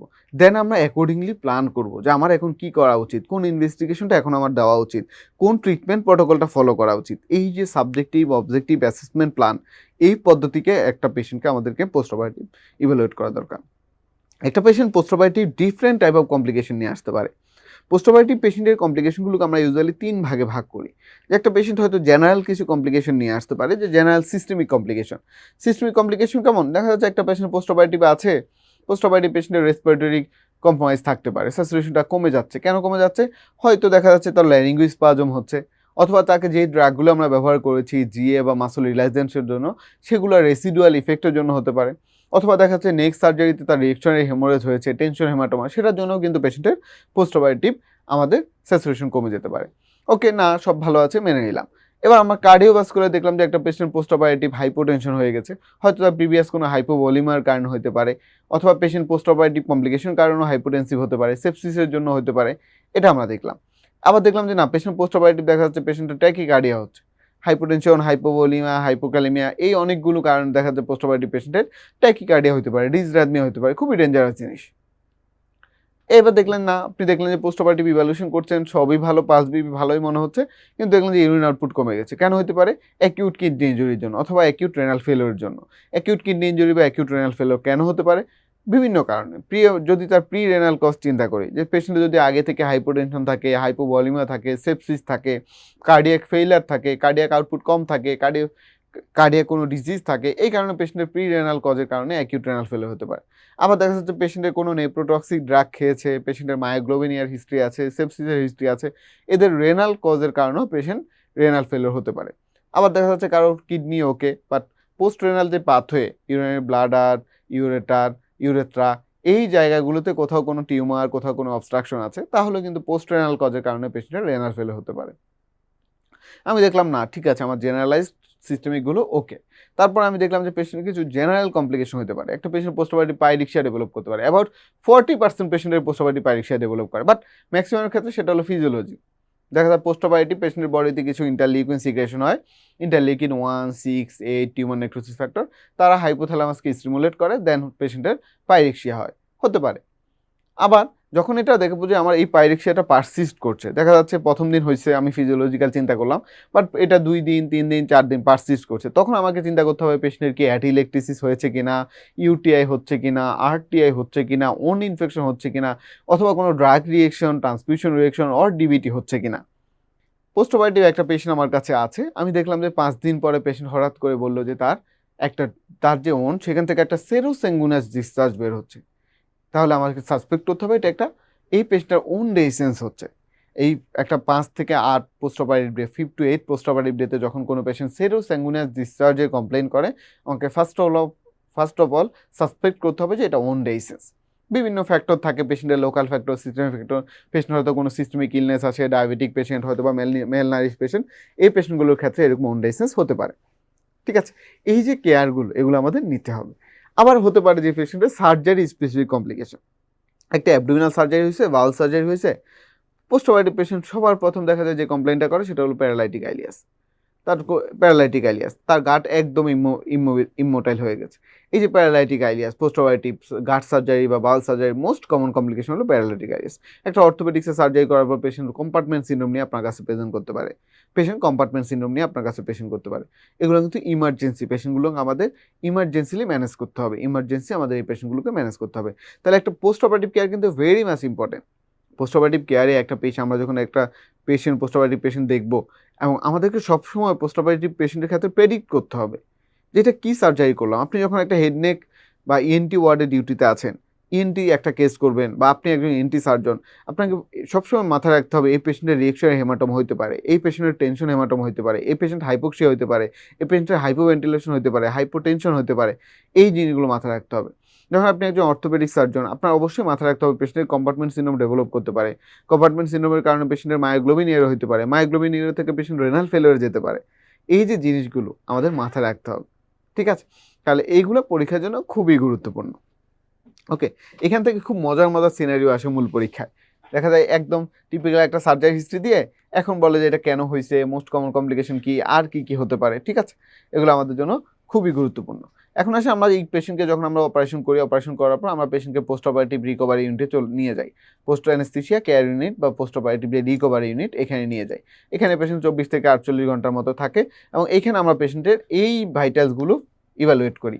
আমরা দেখি পেশেন্টের রেসপিরেটরি প্যাটার্ন কেমন, তার স্যাচুরেশন ভালো আছে কি না, তার আমার যথেষ্ট পরিমাণ সে স্যাচুরেশন মেনটেন হচ্ছে কি না, তার সিস্টোলিক ব্লাড প্রেশার কেমন, তার পালসের কন্ডিশন কেমন, পেশেন্ট কনসাস কি না, কোনো কনফিউশন আছে কি না, বডিতে কোনো পাইরেক্সিক কন্ডিশন তৈরি হয়েছে কি না। এই যে প্যারামিটারগুলো, এগুলো আমাদের পোস্ট অপারেটিভ একটা পেশেন্টের জন্য ভেরি মাচ ভাইটাল, ঠিক আছে? এই প্যারামিটারগুলো যদি আমরা ভালোভাবে মেনটেন করতে পারি, তখন আমরা একটা পেশেন্ট কেমন রেসপন্স করছে, এই পেশেন্টের আউটকাম কেমন হবে, এই জিনিসগুলো বুঝতে পারি, ঠিক আছে? এই জিনিসগুলো আমরা বুঝতে পারি। এখন একটা পেশেন্ট যখন পোস্ট অপারেটিভ আমরা অবজার্ভ করবো, দেখবো যে পেশেন্ট আমাদের ফুললি কনসাস আছে, তার রেসপিরেটরি কোনো কম্প্রোমাইজ নাই, সে আমাদের দেখছি কার্ডিয়াক অ্যাসেসমেন্ট ওকে, পেশেন্টের কোনো প্রকার কমপ্লেইন নেই, তখন আমরা পেশেন্টকে পোস্ট অপারেটিভ রিকভারি থেকে ডিসচার্জ করতে পারি, ঠিক আছে? এখন আসেন পোস্ট অপারেটিভ যে এই ডিসচার্জের আগে তার কমপ্লিকেশনগুলো চিন্তা করতে হবে।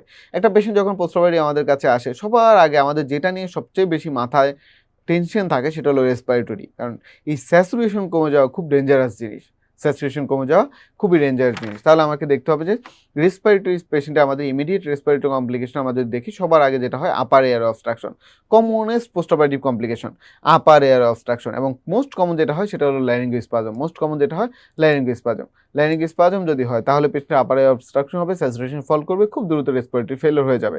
তাহলে upper air obstruction post operative commonest complication হলো upper air obstruction due to laryngospasm ছাড়াও আমরা যে ড্রাগগুলো ব্যবহার করেছি সেটার কারণে হতে পারে, টেনশন হেমাটোমার কারণে হতে পারে, ইডিমার কারণে হতে পারে, ভোকাল কর্ড ডিসফাংশনের কারণে হতে পারে।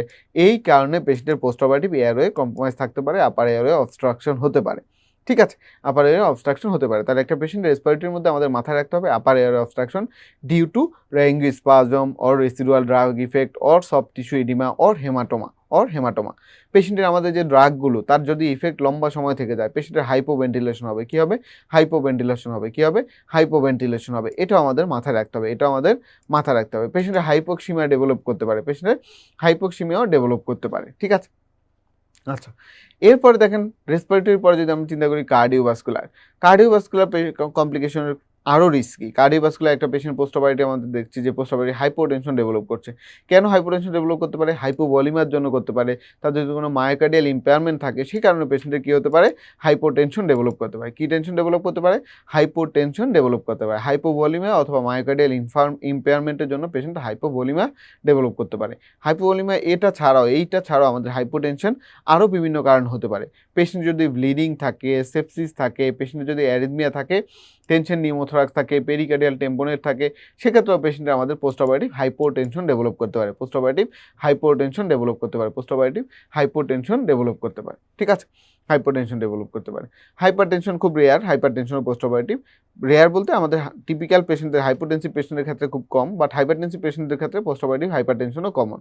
এরপর আমরা যদি চিন্তা করি একটা পেশেন্ট আমাদের পোস্ট অপারেটিভ অ্যারিথমিয়া বা ট্যাকিকার্ডিয়া ডেভেলপ করতে পারে, অ্যাংজাইটির কারণে হতে পারে, পেইনের কারণে হতে পারে, myocardial ischaemia, infarction, hypovolaemia, sepsis, electrolyte ইমব্যালেন্সের জন্য পেশেন্টের পোস্ট অপারেটিভ ট্যাকিকার্ডিয়া হতে পারে। তাহলে কার্ডিওভাস্কুলার দিক থেকেও পেশেন্টের হাইপোটেনশন হতে পারে, প্রিভিয়াস হাইপোভলিউমের জন্য, সার্জিক্যাল ব্লিডিংয়ের জন্য, সেপসিসের জন্য, কার্ডিয়াক ফেলিওরের জন্য, মায়োকার্ডিয়াল ডিসফাংশনের জন্য পেশেন্টের হাইপোটেনশন হতে পারে।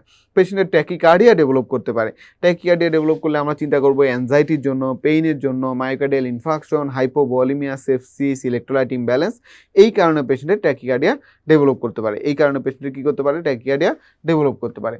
রেনাল কমপ্লেনের মধ্যে আমাদের সবচেয়ে গুরুত্বপূর্ণ যেটা হলো acute kidney failure. Acute kidney failure বা অ্যাকিউট কিডনি ইনজুরির জন্য আমরা pre renal, renal, post renal তিনভাবে চিন্তা করব। যে আদার দ্যান কিডনি, পেশেন্টের প্রি রেনাল যদি হাইপোভলিউমিয়া থাকে, পেশেন্টের যদি সেপসিস থাকে, কার্ডিয়াক ফেলিওর থাকে, তাহলেও পেশেন্টের অ্যাকিউট কিডনি ইনজুরি হতে পারে। রেনালের মধ্যে পেশেন্ট যদি আমরা দেখি যে পেশেন্টের নেপ্রোটক্সিক ড্রাগ লাইক যদি কোনো রেডিও কন্ট্রাস্ট এজেন্ট এগুলো ব্যবহার করা হয়, পেশেন্টের যদি মায়োগ্লোবিন ইউরিয়া থাকে, অথবা পেশেন্ট যদি সেপসিস থাকে, এই পেশেন্টগুলোর ক্ষেত্রে আমাদের দেখা যায় renal cause of acute renal failure, renal cause of acute renal failure হতে পারে। পোস্ট রেনাল যদি পেশেন্ট দেখা যায় যে পাথওয়ে আছে, বাকি যে রেনাল পাথওয়ে আছে ওইখানে যদি কারো কোনো পেশেন্টের টিউমার থাকে, ওইখানে যদি কোনো অবস্ট্রাকশন থাকে, তাহলে পোস্ট রেনাল কজের কারণে কিডনি ফেলিওর হতে পারে। তাহলে কিডনি ইনজুরির ক্ষেত্রে আমরা pre renal, renal, post renal চিন্তা করব। প্রি রেনালে আমরা হাইপোভলিমিয়া চিন্তা করব, সেপসিস চিন্তা করব, কার্ডিয়াক ফেলিওর চিন্তা করব, রেনাল ফেলিওর চিন্তা করব, অথবা লিভার ফেলিওর চিন্তা করব। রেনালের ক্ষেত্রে সেপসিস, মায়োগ্লোবিন ইউরিয়া অথবা nephrotoxic agent or radio contrast agent এগুলো চিন্তা করব। ঠিক আছে, ওকে। এছাড়া আমাদের পেশেন্টদের কমন কিছু কমপ্লেইন হয়, অনেক সময় দেখা যায় পোস্ট অপারেটিভ ডেলিরিয়াম হয়, এটা আমাদের ড্রাগের জন্য হতে পারে। পোস্ট অপারেটিভ যে কোনো কমপ্লিকেশনের কারণে পেশেন্টের পোস্ট অপারেটিভ কনফিউশন বা ডেলিরিয়াম হতে পারে, এটা কমন। জেনারেল পোস্ট অপারেটিভ কমপ্লিকেশনের মধ্যে মোস্ট কমন যেটা হয় ব্লিডিংয়ের মধ্যে অলরেডি আমরা এটা সেকেন্ড অধ্যায়ে পড়ে আসছি, এজন্য এটা এখানে খুব বেশি আমরা ফোকাস করবো না। পোস্ট অপারেটিভ পেশেন্টে ইমিডিয়েট পোস্ট অপারেটিভ পেশেন্টে কী হয়? রিঅ্যাকশনারি হেমোরেজ হয়। ঠিক আছে, এছাড়া ডিলেড পেশেন্টের ক্ষেত্রে সেকেন্ডারি হেমোরেজ হতে পারে। পেশেন্টের ডিবিটি ডেভেলপ করতে পারে, যারা রিস্ক ফ্যাক্টর আছে আমরা অলরেডি বলেছি তাদের ক্ষেত্রে ডিবিটি ডেভেলপ করতে পারে। ডিবিটি যদি ডেভেলপ করে পেশেন্টের, তাহলে কী হবে? সিভিয়ার কাপ পেইন হবে, সুইলিং হবে, ওয়ার্ম হবে, রেডনেস হবে, এনগোস্ট ভেইন থাকবে, হোম এনজাইম পজিটিভ হবে। এগুলো হলো ডিপ ভেইন থ্রম্বোসিসের ফ্যাক্টর। আমরা যখন ভাস্কুলার পড়বো সেখানে ডিপ ভেইন থ্রম্বোসিস ডিটেলস পড়বো। ডিপ ভেইন থ্রম্বোসিস প্রিভেন্ট করার জন্য আমরা পেশেন্টকে অপারেশনের পরে কম্প্রেশন স্টোকেন্স ব্যবহার করতে পারি, বিভিন্ন রকম ফার্মাকোলজিক্যাল এজেন্ট লাইক লো মলিকুলার ওয়েট হেপারিন এগুলো ব্যবহার করতে পারি। তাহলে ডিবিটিটা আমাদের পরীক্ষার জন্য গুরুত্বপূর্ণ। ডিবিটি যেহেতু পরীক্ষা আসে, ডিবিটি সম্পর্কে আমাদের আলটিমেটলি জানতেই হয়। ঠিক আছে, আচ্ছা। ডিবিটি হলো আমরা ডুপ্লেক্স আল্ট্রাসাউন্ড করি, এগুলো আপনারা সবাই জানেন, এগুলো আমাদের এখানে খুব বেশি গুরুত্বপূর্ণ না।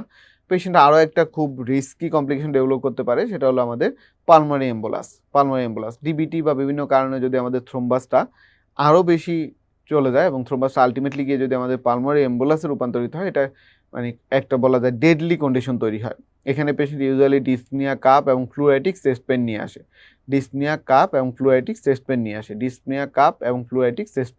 ঠিক আছে, ফ্লুয়াইটিক চেস্ট পেন নিয়ে আসে। ওকে, ডিসনিয়া কাপ এবং ফ্লুয়াইটিক চেস্ট পেন নিয়ে আসে। তাহলে এখানে দুইটা ভাস্কুলার কন্ডিশন জানলাম, একটা হলো ডিবিটি, আরেকটা আমরা কি জানলাম? একটা হলো ডিবিটি, আরেকটা জানলাম পালমারি এম্বোলাস। ঠিক আছে, এম্বোলাস। ওকে, এই পেশেন্টটা খুব পালমারি এম্বোলাসের পেশেন্ট খুবই দ্রুত কার্ডিওভাস্কুলার কলাপস হয় এবং খুব দ্রুতই খারাপ হয়ে যায়। ঠিক আছে, আচ্ছা। পোস্ট অপারেটিভ একটা কমপ্লিকেশন থেকে আপনাদের সবচেয়ে বেশি প্রশ্ন আসবে, সেটা হলো ফিভার। অ্যাবাউট 40% পেশেন্টই পোস্ট অপারেটিভ ফিভার ডেভেলপ করে, বাট ম্যাক্সিমাম হলো physiological due to interleukin 1, 6, 8 tumour necrosis factor. এরপরে যদি মোর দ্যান 2 days পারসিস্ট করে, তখন আমরা সেটাকে atelectasis, wound infection, RTI, UTI, transmission reaction, drug reaction, ডিবিটি বিভিন্নভাবে চিন্তা করতে পারি। অনেক সময় বলেছি পেশেন্ট দেখা যায় 3% পেশেন্ট দেখা যায় 5 to 8 পোস্ট অপারেটিভ ডে, কতদিনে 5 to 8 পোস্ট অপারেটিভ ডেতে এসে আমাদের কাছে সেরোস্যাঙ্গুইনাস ডিসচার্জ নিয়ে আসে।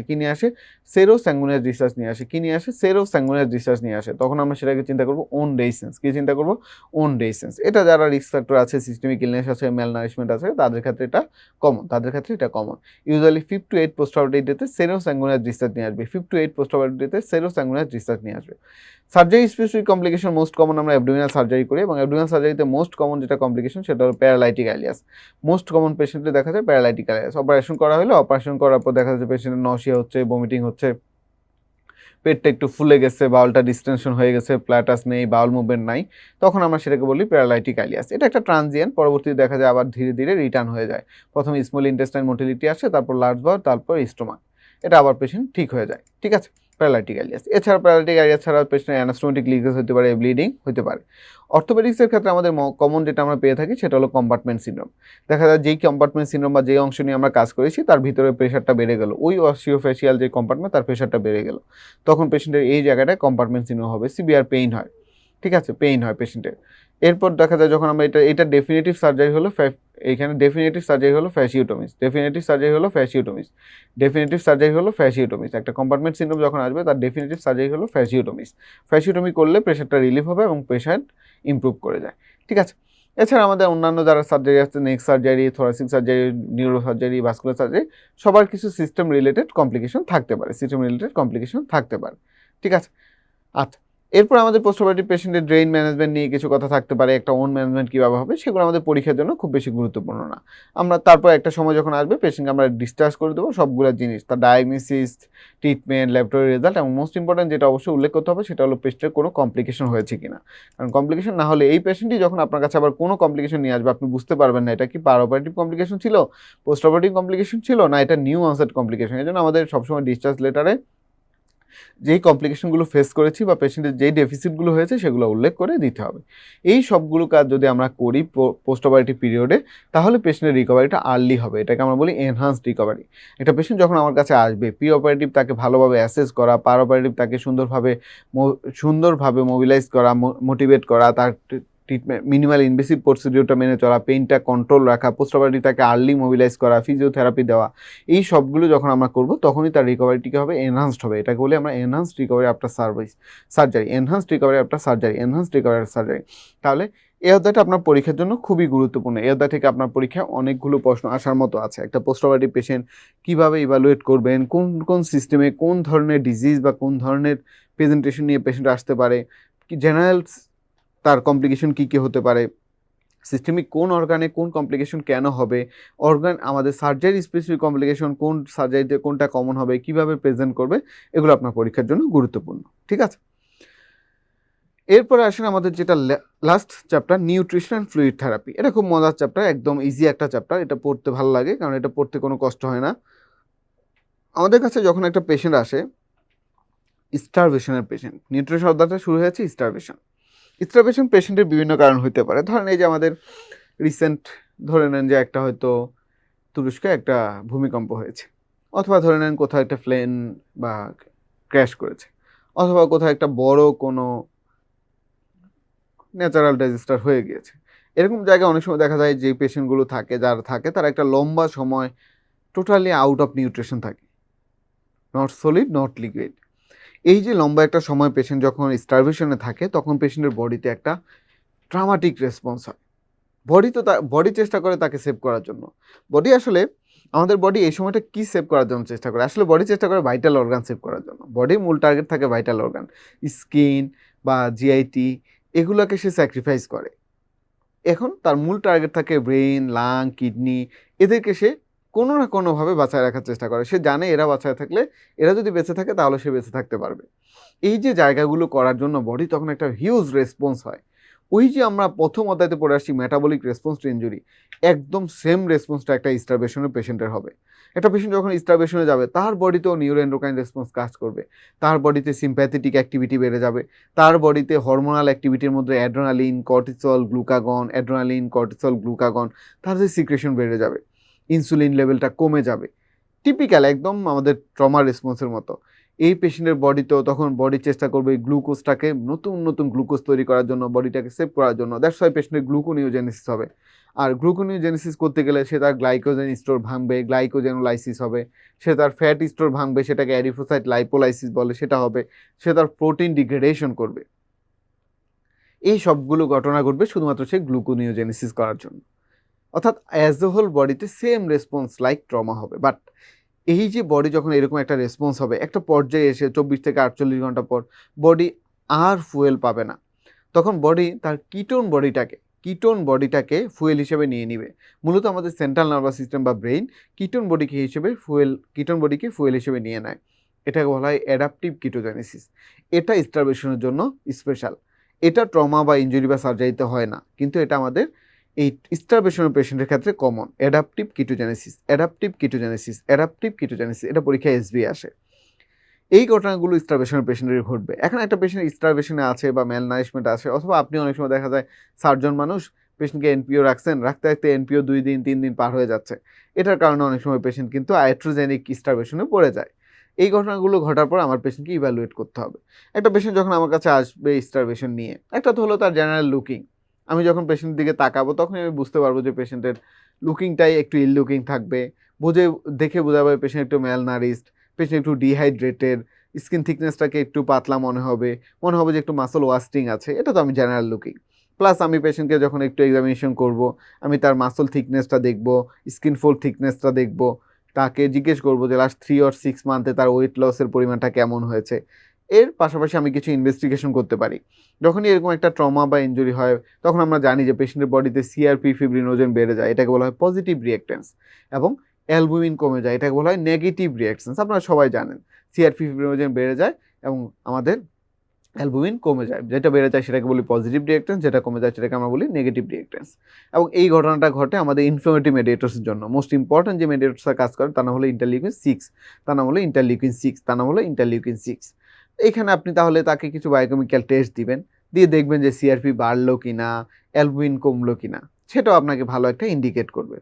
এরপর আপনার এই নিউট্রিশনের পেশেন্ট যখন আপনার কাছে আসলো, আপনি দেখলেন যে এই পেশেন্টটার কী হচ্ছে, এই পেশেন্টটা আপনি দেখলেন যে ম্যালনারিশড, স্টারভেশনে আছে, ভালো কথা। এখন আপনার কাজ হলো পেশেন্টকে তার আগের কন্ডিশনে ফেরত নিয়ে আসা, সে যেমন ছিল সেই অবস্থায়।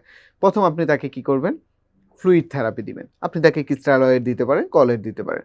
ক্রিস্টালয়েডের মধ্যে অ্যাজ ইউজুয়াল আমরা দেখা যাচ্ছে 5% DA, DNS, normal saline, Hartsol, Ringer selective যে কোনোটা দিতে পারি। বাট আমরা সবচেয়ে বেটার হলো যে এনার্জি কন্টেনিং কিছু দেওয়া, ডিএ, ডিএনএস দেওয়াটা বেটার। এরপর আমরা তাকে কলয়েড দিতে পারি। কলয়েডের মধ্যে আমরা অ্যালবুমিন দিতে পারি, হাইড্রোক্সি ইথাইল স্টার্চ দিতে পারি, জেলোপিওসিন দিতে পারি, পলিগ্যালিন দিতে পারি। বিভিন্ন রকম আমাদের কলয়েড সাবস্টেন্স আছে যেগুলো আমরা ব্যবহার করতে পারি। এটা তো গেলে ফ্লুইডের গল্প। আমাদের টার্গেট হলো তার ফ্লুইডটাকে ম্যানেজ করা, ফ্লুইডটাকে মেনটেন করা। আমরা জানি আমাদের বডির ইনটেক আউটপুট পার ডেতে কত, 2500। এই 2500-এর যেই আমার নর্মাল ইনটেক আউটপুট সেটা যাতে মেনটেন হয়। ইউজুয়ালি এই যে 2500, তার 1200 আসে আমাদের বেভারেজ থেকে, 1200 আসে বেভারেজ থেকে, 1200 আসে বেভারেজ থেকে, 1000 আসে বিভিন্ন রকম ফুড থেকে, 1000 আসে বিভিন্ন রকম ফুড থেকে। বাকি যে 300 থাকে এটা আসে অক্সিডেশন থেকে, এটা আসে আমাদের অক্সিডেশন থেকে, এটা আসে আমাদের অক্সিডেশন থেকে। 1200 দেন কত, 1000, তাহলে 1200 আসতেছে আমাদের বিভিন্ন রকম বেভারেজ থেকে, 1200 আসতেছে বেভারেজ থেকে, 1000 আসতেছে ফুড থেকে, 1000 আসতেছে আদার্স ফুড থেকে, আর 300 আসতেছে অক্সিডেশন থেকে। আউটপুটের ক্ষেত্রে আমাদের পরীক্ষা বেশি আসে আউটপুটের ক্ষেত্রে 1.5 লিটার চলে যায় ইউরিনে, 1.5 লিটার চলে যায় ইউরিনে, 1.5 লিটার চলে যায় ইউরিনে। ইনসেন্সিবল লস যেটা স্কিন বা লাংস দিয়ে হয়, এই ইনসেন্সিবল লসে যায় 900, ইনসেন্সিবল লসে যায় 900, ইনসেন্সিবল লসে যায় 900, এবং ফিসিসের মাধ্যমে যায় 100, ফিসের মাধ্যমে যায় 100। এই ইনটেক আউটপুটটা আমরা মেনটেন করতে চাই, পেশেন্টের ডিহাইড্রেশনটা আমরা প্রিভেন্ট করতে চাই, পেশেন্টটাকে সেভ করতে চাই। দেন আমাকে যেটা গুরুত্ব দিতে হবে, যেহেতু পেশেন্ট স্টারভেশন আছে, অনেকদিন না খেয়ে আছে, তার ফিডিংয়ের ক্ষেত্রে যদি আমি দেখি যে না পেশেন্ট ক্যাপেবল, পেশেন্ট শক্তিশালী পেশেন্ট, তাহলে আমরা তাকে বলি যে আপনি ওরাল ফিডিং শুরু করেন। ওকে, ওরাল ফিডিং করলেন। বাট আমি যদি দেখি যে না পেশেন্ট একটু দুর্বল আছে, ওরালি যদি যেই খাবারটা আমি তাকে দিব এটা তার জন্য অ্যাডিকুয়েট হবে না, তাহলে আমি একটা ট্রানজিয়েন্ট পিরিয়ডের জন্য হয়তো তাকে দেখা যাচ্ছে 2 সপ্তাহ আমার ম্যাক্সিমাম সময় লাগবে পেশেন্ট রিগেন হওয়ার জন্য, আমি তাকে একটা এনজি ফিডিং দিয়ে দিলাম, ঠিক আছে, একটা এনজি ফিডিং দিয়ে দিলাম। তারপর আমি দেখলাম না এই পেশেন্ট একদমই ক্যাকেকশিক হয়ে গেছে, এই পেশেন্ট আমার লং টাইম রিকভারিতে লাগবে, তাহলে তো তাকে এনজি ফিডিং এতদিন দিয়ে রাখা যাবে না। তখন আমরা তাকে গ্যাস্ট্রোস্টমি বা জেজুনোস্টমি করব, পারকিউটিনাস এন্ডোস্কোপিক গ্যাস্ট্রোস্টমি বা জেজুনোস্টমি করব। এখন আমি দেখলাম যে ঠিক আছে, পারকিউটিনাস এন্ডোস্কোপি, গ্যাস্ট্রোস্টমি, জেজুনোস্টমি করলাম, পেশেন্ট ওকে। এখন সার্জারি ইনডিউসড স্টারভেশন যেগুলো, যেমন ধরেন আমি একটা বড় গার্ড সার্জারি করছি, আমার গার্ড ব্যবহার করার সুযোগ নাই, গ্যাস্ট্রোস্টমি, জেজুনোস্টমি সুযোগ নাই, তখন ওই পেশেন্টটাকে আমরা কী করতে হবে, ওই পেশেন্টটাকে আমাদেরকে প্যারেন্টাল নিউট্রিশন দিতে হবে। এই প্যারেন্টাল নিউট্রিশন দিতে গেলে আমাকে কী করতে হবে, অন্য কোনো রাস্তা খুঁজতে হবে। প্যারেন্টাল নিউট্রিশন দিতে গেলে হয় আইবি অথবা ইন্ট্রাওসিয়াস অথবা ইন্টারমাসকুলার, যেভাবে আমার ব্যবহার করা যায়। আমরা কমনলি আইবি ড্রাগ দিই। আইবি প্যারেন্টাল নিউট্রিশনের জন্য আগে যেটা আমরা কমনলি জানতাম ফিমোরাল ভেইন, সেটা এখন টোটালি ব্যবহার করা হয় না। এরপর আমরা আগের এডিশনগুলো আগের বইগুলোতেও কমনলি জানলাম যে সাবক্লেভিয়ান বেইন, ইন্টারনাল জুগুলার বেইন, এক্সটার্নাল জুগুলার বেইন, সেটাও এখন নতুন বইতে বেল11 28 এডিশনে সেই জায়গাটাও একটু ইগনোর করা হয়েছে, কারণ সেখানে পেশেন্টের কমন কমপ্লিকেশন হয় নিউমোথ্রাক্স। দেখা যায় আমরা যখন পেশেন্টকে সিবি লাইন করতে যাই তখন দেখা যায় পেশেন্টের অনেক সময় কমন কমপ্লিকেশন হয় টেনশন নিউমোথ্রাক্স। এছাড়া পেশেন্টের বিভিন্ন রকম ইনজুরি হতে পারে, পেশেন্টের দেখা যায় সার্জিক্যাল এম্পাইসিমা ডেভেলপ করে, পেশেন্ট পোস্ট অপারেটিভ খারাপ হয়ে যায়। এখন আমরা যদি একটা পেশেন্টকে ভালো করতে গিয়ে খারাপ করে ফেলে বেশি, সেটা আসলে বিপদ। এই জন্য এখন বলা হয় আমরা পেরিফেরালি ইনসার্টেড যে লাইনগুলো আছে, এই পেরিফেরালি ইনসার্টেড লাইনের মাধ্যমে প্যারেন্টাল নিউট্রিশন দিতে পারি। এবং নতুন এডিশনে মোস্ট কমনলি বলা হয় যে ব্যাজিলিক বেইন, মোস্ট কমনলি আমরা ইউজ করতে পারি ব্যাজিলিক বেইন। ব্যাজিলিক বেইনই এনাফ আমাদের প্যারেন্টাল নিউট্রিশন দেওয়ার জন্য। ওকে, আমি প্যারেন্টাল নিউট্রিশন দিলাম, পেশেন্ট ভালো আছে, পেশেন্ট ইমপ্রুভ করলো। বাট সমস্যা হলো এই প্যারেন্টাল নিউট্রিশন দেওয়ার পরে পেশেন্ট অনেক সময় কিছু কমন কমপ্লিকেশন ডেভেলপ করে।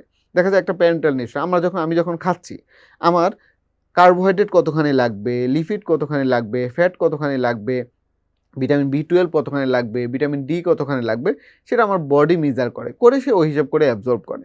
বাট যখন আমি আগে থেকে প্রিফিক্সড হয়ে পেশেন্টকে দিচ্ছি, এই পেশেন্টের ভিটামিন B12 অ্যাডিকুয়েট আছে কিনা, ডি অ্যাডিকুয়েট আছে কিনা, কোনো ভিটামিন এক্সেস আছে কিনা, এই জিনিসগুলো আমরা মেজার করতে পারি না। দেখা যায় পরবর্তীতে দেখা যায় পেশেন্টের কোনো একটা জিনিস হাইপো হয়ে যাচ্ছে, কোনো একটা জিনিস হাইপার হয়ে যাচ্ছে, কোনোটা কম হয়ে যাচ্ছে, কোনোটা বেশি হয়ে যাচ্ছে। এই যে এটা হলো প্যারেন্টাল নিউট্রিশন একটা বড় রকমের কমপ্লিকেশন। এই জন্য দেখা যায় এই কমনলি প্যারেন্টাল নিউট্রিশন করার পর পেশেন্টের কমন একটা কমপ্লিকেশন নিয়ে আসে, সেটাকে বলা হয় রিফিডিং সিনড্রোম। রিফিডিং সিনড্রোম দেখা যায় পেশেন্টের হাইপোক্যালসিমিয়া থাকে, হাইপোম্যাগনেসিমিয়া থাকে, হাইপোফসফেটিমিয়া থাকে, হাইপোক্যালিমিয়া থাকে, সব হাইপো হয়ে যায়। এই যে হাইপোক্যালসিমিয়া, হাইপোক্যালিমিয়া, হাইপোম্যাগনেসিমিয়া, পটাশিমিয়া, এই সবগুলোকে আমরা বলি রিফিডিং সিনড্রোম। এছাড়া লম্বা একটা সময় পেশেন্টের বডিতে একটা লাইন মেনটেন করা, দেখা যায় পেশেন্টের সেপসিস ডেভেলপ করে, অ্যাবাউট 15% সেপসিস হতে পারে, 15% পেশেন্টই সেপসিস ডেভেলপ করতে পারে। এটাও একটা ডেঞ্জারাস কমপ্লিকেশন। ঠিক আছে, এই নিউট্রিশন সাথে আরেকটা জিনিস আমাদের একটু পড়তে হবে, সেটা হলো আপনি একজন সার্জন, আপনি পেশেন্ট ধরেন গাটের কোনো প্যাথোলজি আছে, পারপোরেশন অর এনি ম্যালিগনেন্সি, আপনি যখন গাট রিসেক্ট করবেন আপনাকে একটু এই জায়গায় একটু কনজারভেটিভ হইতে হবে। আগে যেমন আগের বইগুলোতে ছিল যে গাট রিসেট করতে করতে যদি আমরা 150 পর্যন্ত আসি তাও খুব একটা সমস্যা হবে না, বাট নতুন এডিশনে নতুন বইতে বলে যে আমরা 100 সেন্টিমিটার গাটও যদি রিসেট করি তাহলেও পেশেন্টের কমপ্লিকেশন ডেভেলপ করতে পারে। 100 সেন্টিমিটারও যদি গাট রিসেট করি তাহলেও পেশেন্টের বিভিন্ন রকম সিক্রেটরি ডায়রিয়া হতে পারে, পেশেন্টের বিভিন্ন রকম কমপ্লিকেশন হতে পারে, ইলেকট্রোলাইট ইমব্যালেন্স হতে পারে, পেশেন্টের গ্যাস্ট্রিক আলসারেশন হতে পারে, পেশেন্টের কোলিথিয়াসিস হতে পারে, এই জিনিসগুলো হতে পারে। এবং মোস্ট ইম্পর্টেন্ট একটা জিনিস যেই জায়গাটা আমরা রিসেট করাই যাবে না সেটা হলো আমাদের টার্মিনাল আইলিয়াম, কারণ এই টার্মিনাল আইলিয়াম আমাদের বাইল সল্টগুলো অ্যাবজর্ব হয়। সেজন্য আমরা যদি টার্মিনাল আইলিয়াম রিসেট করি পেশেন্টের ভিটামিন B12 ডেফিসিয়েন্সি হবে, পেশেন্টের আমাদের যে ফ্যাট ডিপেন্ডেন্ট যে ভিটামিনগুলো আছে সেগুলো অ্যাবজর্ব হবে না, ফ্যাট অ্যাবজর্ব হবে না, পেশেন্টের স্টেটোরিয়া হবে। এবং যদি অ্যাক্সিডেন্টালি আপনি টার্মিনাল আইলিয়াম রিসেট করেই ফেলেন তাহলে আপনাকে এই পেশেন্টের জন্য যাতে তার বাইল সল্ট অ্যাবজর্ব হয় সেই জন্য বাইল সল্ট বাইন্ডার হিসেবে কোলেস্টাইরামিন ব্যবহার করতে হবে, বাইল সল্ট বাইন্ডার হিসেবে। তাহলে একটা পেশেন্ট যখন আপনার কাছে আসলো স্টারবেশন নিয়ে, আপনি দেখলেন স্টারবেশন নিয়ে একটা পেশেন্ট আপনার কাছে আসলো, আপনি দেখলেন যে পেশেন্টটা আপনার কাছে মনে হচ্ছে এটা ম্যাল নারিশড পেশেন্ট, এরকম একদম এই বাবার মতো একদম সিভিয়ারলি ম্যাল নারিশড পেশেন্ট, তখন এই ম্যালনারিশড পেশেন্টের আপনি আশা করবেন যে তার বডিতে কিছু রেসপন্স হবে, সেটাকে আমরা বলি metabolic response to starvation, same as metabolic response to trauma. এইখানেও এই পেশেন্টেরও আমাদের অ্যাড্রেনালিন, কর্টিসল, গ্লুকাগন বেড়ে যাবে, ইনসুলিন কমে যাবে, গ্লুকোনিওজেনেসিস হবে, গ্লাইকোজেনোলাইসিস হবে, অ্যাডিপোসাইট লাইপোলাইসিস হবে, স্কেলেটাল মাসল ডিগ্রেডেশন হবে, একদম same as trauma. But extra একটা জিনিস হবে, আমরা বলেছি আফটার 48 আওয়ার্স এইটা আমাদের বডি যখন আর কোনো সাপ্লাই কোনো কিছু খুঁজে পাচ্ছে না তখন সেটা কিটোন বডিকে ফুয়েল হিসেবে নিয়ে নেবে, এই যে কিটোন বডিকে ফুয়েল হিসেবে নিয়ে নেওয়া এটাকে আমরা বলি অ্যাডাপটিভ কিটোজেনেসিস, আফটার 48 আওয়ার্স যখন বডি আর কোনোভাবে কোনো স্টোর থেকে কোনো সাপ্লাই পাবে না তখন সে আলটিমেটলি কী করবে, আমাদের কিটোন বডিকে ফুয়েল হিসেবে নিয়ে নেবে, এবং কিটোন বডিকে ফুয়েল হিসেবে নিয়ে নেওয়াকে আমরা বলি অ্যাডাপটিভ কিটোজেনেসিস, এটাকে আমরা বলি অ্যাডাপটিভ কিটোজেনেসিস। ঠিক আছে, এই অ্যাডাপটিভ কিটোজেনেসিস হওয়ার পরে আমরা এখন পেশেন্টকে নিউট্রিশনাল অ্যাসেস করবো। অ্যাসেসমেন্টের ক্ষেত্রে আমরা পেশেন্টের BMI দেখব, পেশেন্টের আমরা স্কিন ফোল্ড থিকনেস দেখব, পেশেন্টের আমরা অ্যাসেস করার চেষ্টা করব। এরপরে আমরা পেশেন্টের বায়োকেমিস্ট্রি করব। আমরা 2টা জিনিস দেখব যে পেশেন্টের সিআরপি বা ফিব্রিনোজেন বাড়লো কিনা, অ্যালবুমিন কমলো কিনা। আমরা দেখব যে পেশেন্টের সিআরপি এবং ফিব্রিনোজেন লেভেলটা আমরা একটু বেশি পাবো এবং আমরা দেখব যে পেশেন্টের অ্যালবুমিন লেভেলটা আমরা কম পাবো, অ্যালবুমিন লেভেলটা কম পাবো। এই যে সিআরপি, ফিব্রিনোজেন বা ডাব্লিউবিসি বেশি থাকে এটাকে আমরা বলি পজিটিভ রিঅ্যাক্ট্যান্স, এটাকে আমরা বলি পজিটিভ রিঅ্যাক্ট্যান্স। আর অ্যালবুমিন কম থাকে এটাকে আমরা বলি নেগেটিভ রিঅ্যাক্ট্যান্স, এটাকে আমরা বলি নেগেটিভ রিঅ্যাক্ট্যান্স। তাহলে পজিটিভ রিঅ্যাক্ট্যান্স, নেগেটিভ রিঅ্যাক্ট্যান্স। তারপরে আমরা পেশেন্টকে ধীরে ধীরে আমাদের অ্যাসেসমেন্টের পরে ম্যানেজমেন্টে যাব। ম্যানেজমেন্টের ক্ষেত্রে সবার প্রথম আমাদের টার্গেট হলো তার ইনটেক আউটপুট বা ফ্লুইড ব্যালেন্সটা মেনটেন করা। ফ্লুইড ব্যালেন্সের ক্ষেত্রে আমরা বলেছি আমাদের ইনটেক বা আউটপুট হলো পার ডেতে 2.5 লিটার। ইনটেকের 1.2 লিটার আসবে বেভারেজ থেকে, 1.2 লিটার আসবে বেভারেজ থেকে, 1 লিটার আসবে ফুড থেকে, বাকি 0.3 আসবে অক্সিডেশন থেকে। এবং আউটপুটের ক্ষেত্রে 1.5 লিটার যাবে ইউরিনে। এবং আমাদের পরীক্ষার জন্য সবচেয়ে গুরুত্বপূর্ণ ইনসেন্সিবল লস, যেটা স্কিন বা লাংস দিয়ে হয়, এটা হলো 0.9 ml। এটা হলো 0.9, এটা হলো 0.9 লিটার, 0.9 লিটার বাট 900 ml। তাহলে এইটা আমাদের পরীক্ষার জন্য খুবই গুরুত্বপূর্ণ। আউটপুটের ক্ষেত্রে ম্যাক্সিমাম যাবে ইউরিনে 1.5 লিটার এবং ইনসেন্সিবল লস যাবে 0.9 লিটার এবং ফিসেসে যাবে 0.1, ফিসেসে যাবে 0.1, ফিসেসে যাবে 0.1। ঠিক আছে, এই রিপ্লেসমেন্ট হিসেবে আমরা ব্যবহার করতে পারি ক্রিস্টালয়েড অথবা কলয়েড, ক্রিস্টালয়েড অথবা কলয়েড, ক্রিস্টালয়েড অথবা কলয়েড। ক্রিস্টালয়েড তো আমরা টিপিক্যাল যে ক্রিস্টালয়েডগুলো ব্যবহার করি সেগুলোই ব্যবহার করব। ক্রিস্টালয়েডের বাইরে আমরা কলয়েড হিসেবে এখানে ব্যবহার করতে পারি, নামগুলো দেওয়া আছে। আমরা চাইলে এখানে অ্যালবুমিন ব্যবহার করতে পারি, জেলোপিউসিন ব্যবহার করতে পারি, হাইড্রোক্সি ইথাইল ইস্টার্স ব্যবহার করতে পারি, অ্যালবুমিন ব্যবহার করতে পারি, জেলোপিউসিন ব্যবহার করতে পারি, হাইড্রোক্সি ইথাইল ইস্টার্স ব্যবহার করতে পারি। ঠিক আছে, এগুলো আমরা কলয়েড এবং ক্রিস্টালয়েড হিসেবে ব্যবহার করতে পারি। এখানে কলয়েডগুলোর নাম আবার দেওয়া আছে, 0.9% saline, normal saline, হার্টম্যান saline, dextrose, এবং তাদের কম্পোজিশনও দেওয়া আছে। ঠিক আছে, ওকে, এটা তো গেল আমার পেশেন্টের ফ্লুইড ম্যানেজমেন্ট। ফ্লুইড ম্যানেজমেন্ট করার পরে আমি চলে যাব তার ডায়েটারি ম্যানেজমেন্ট।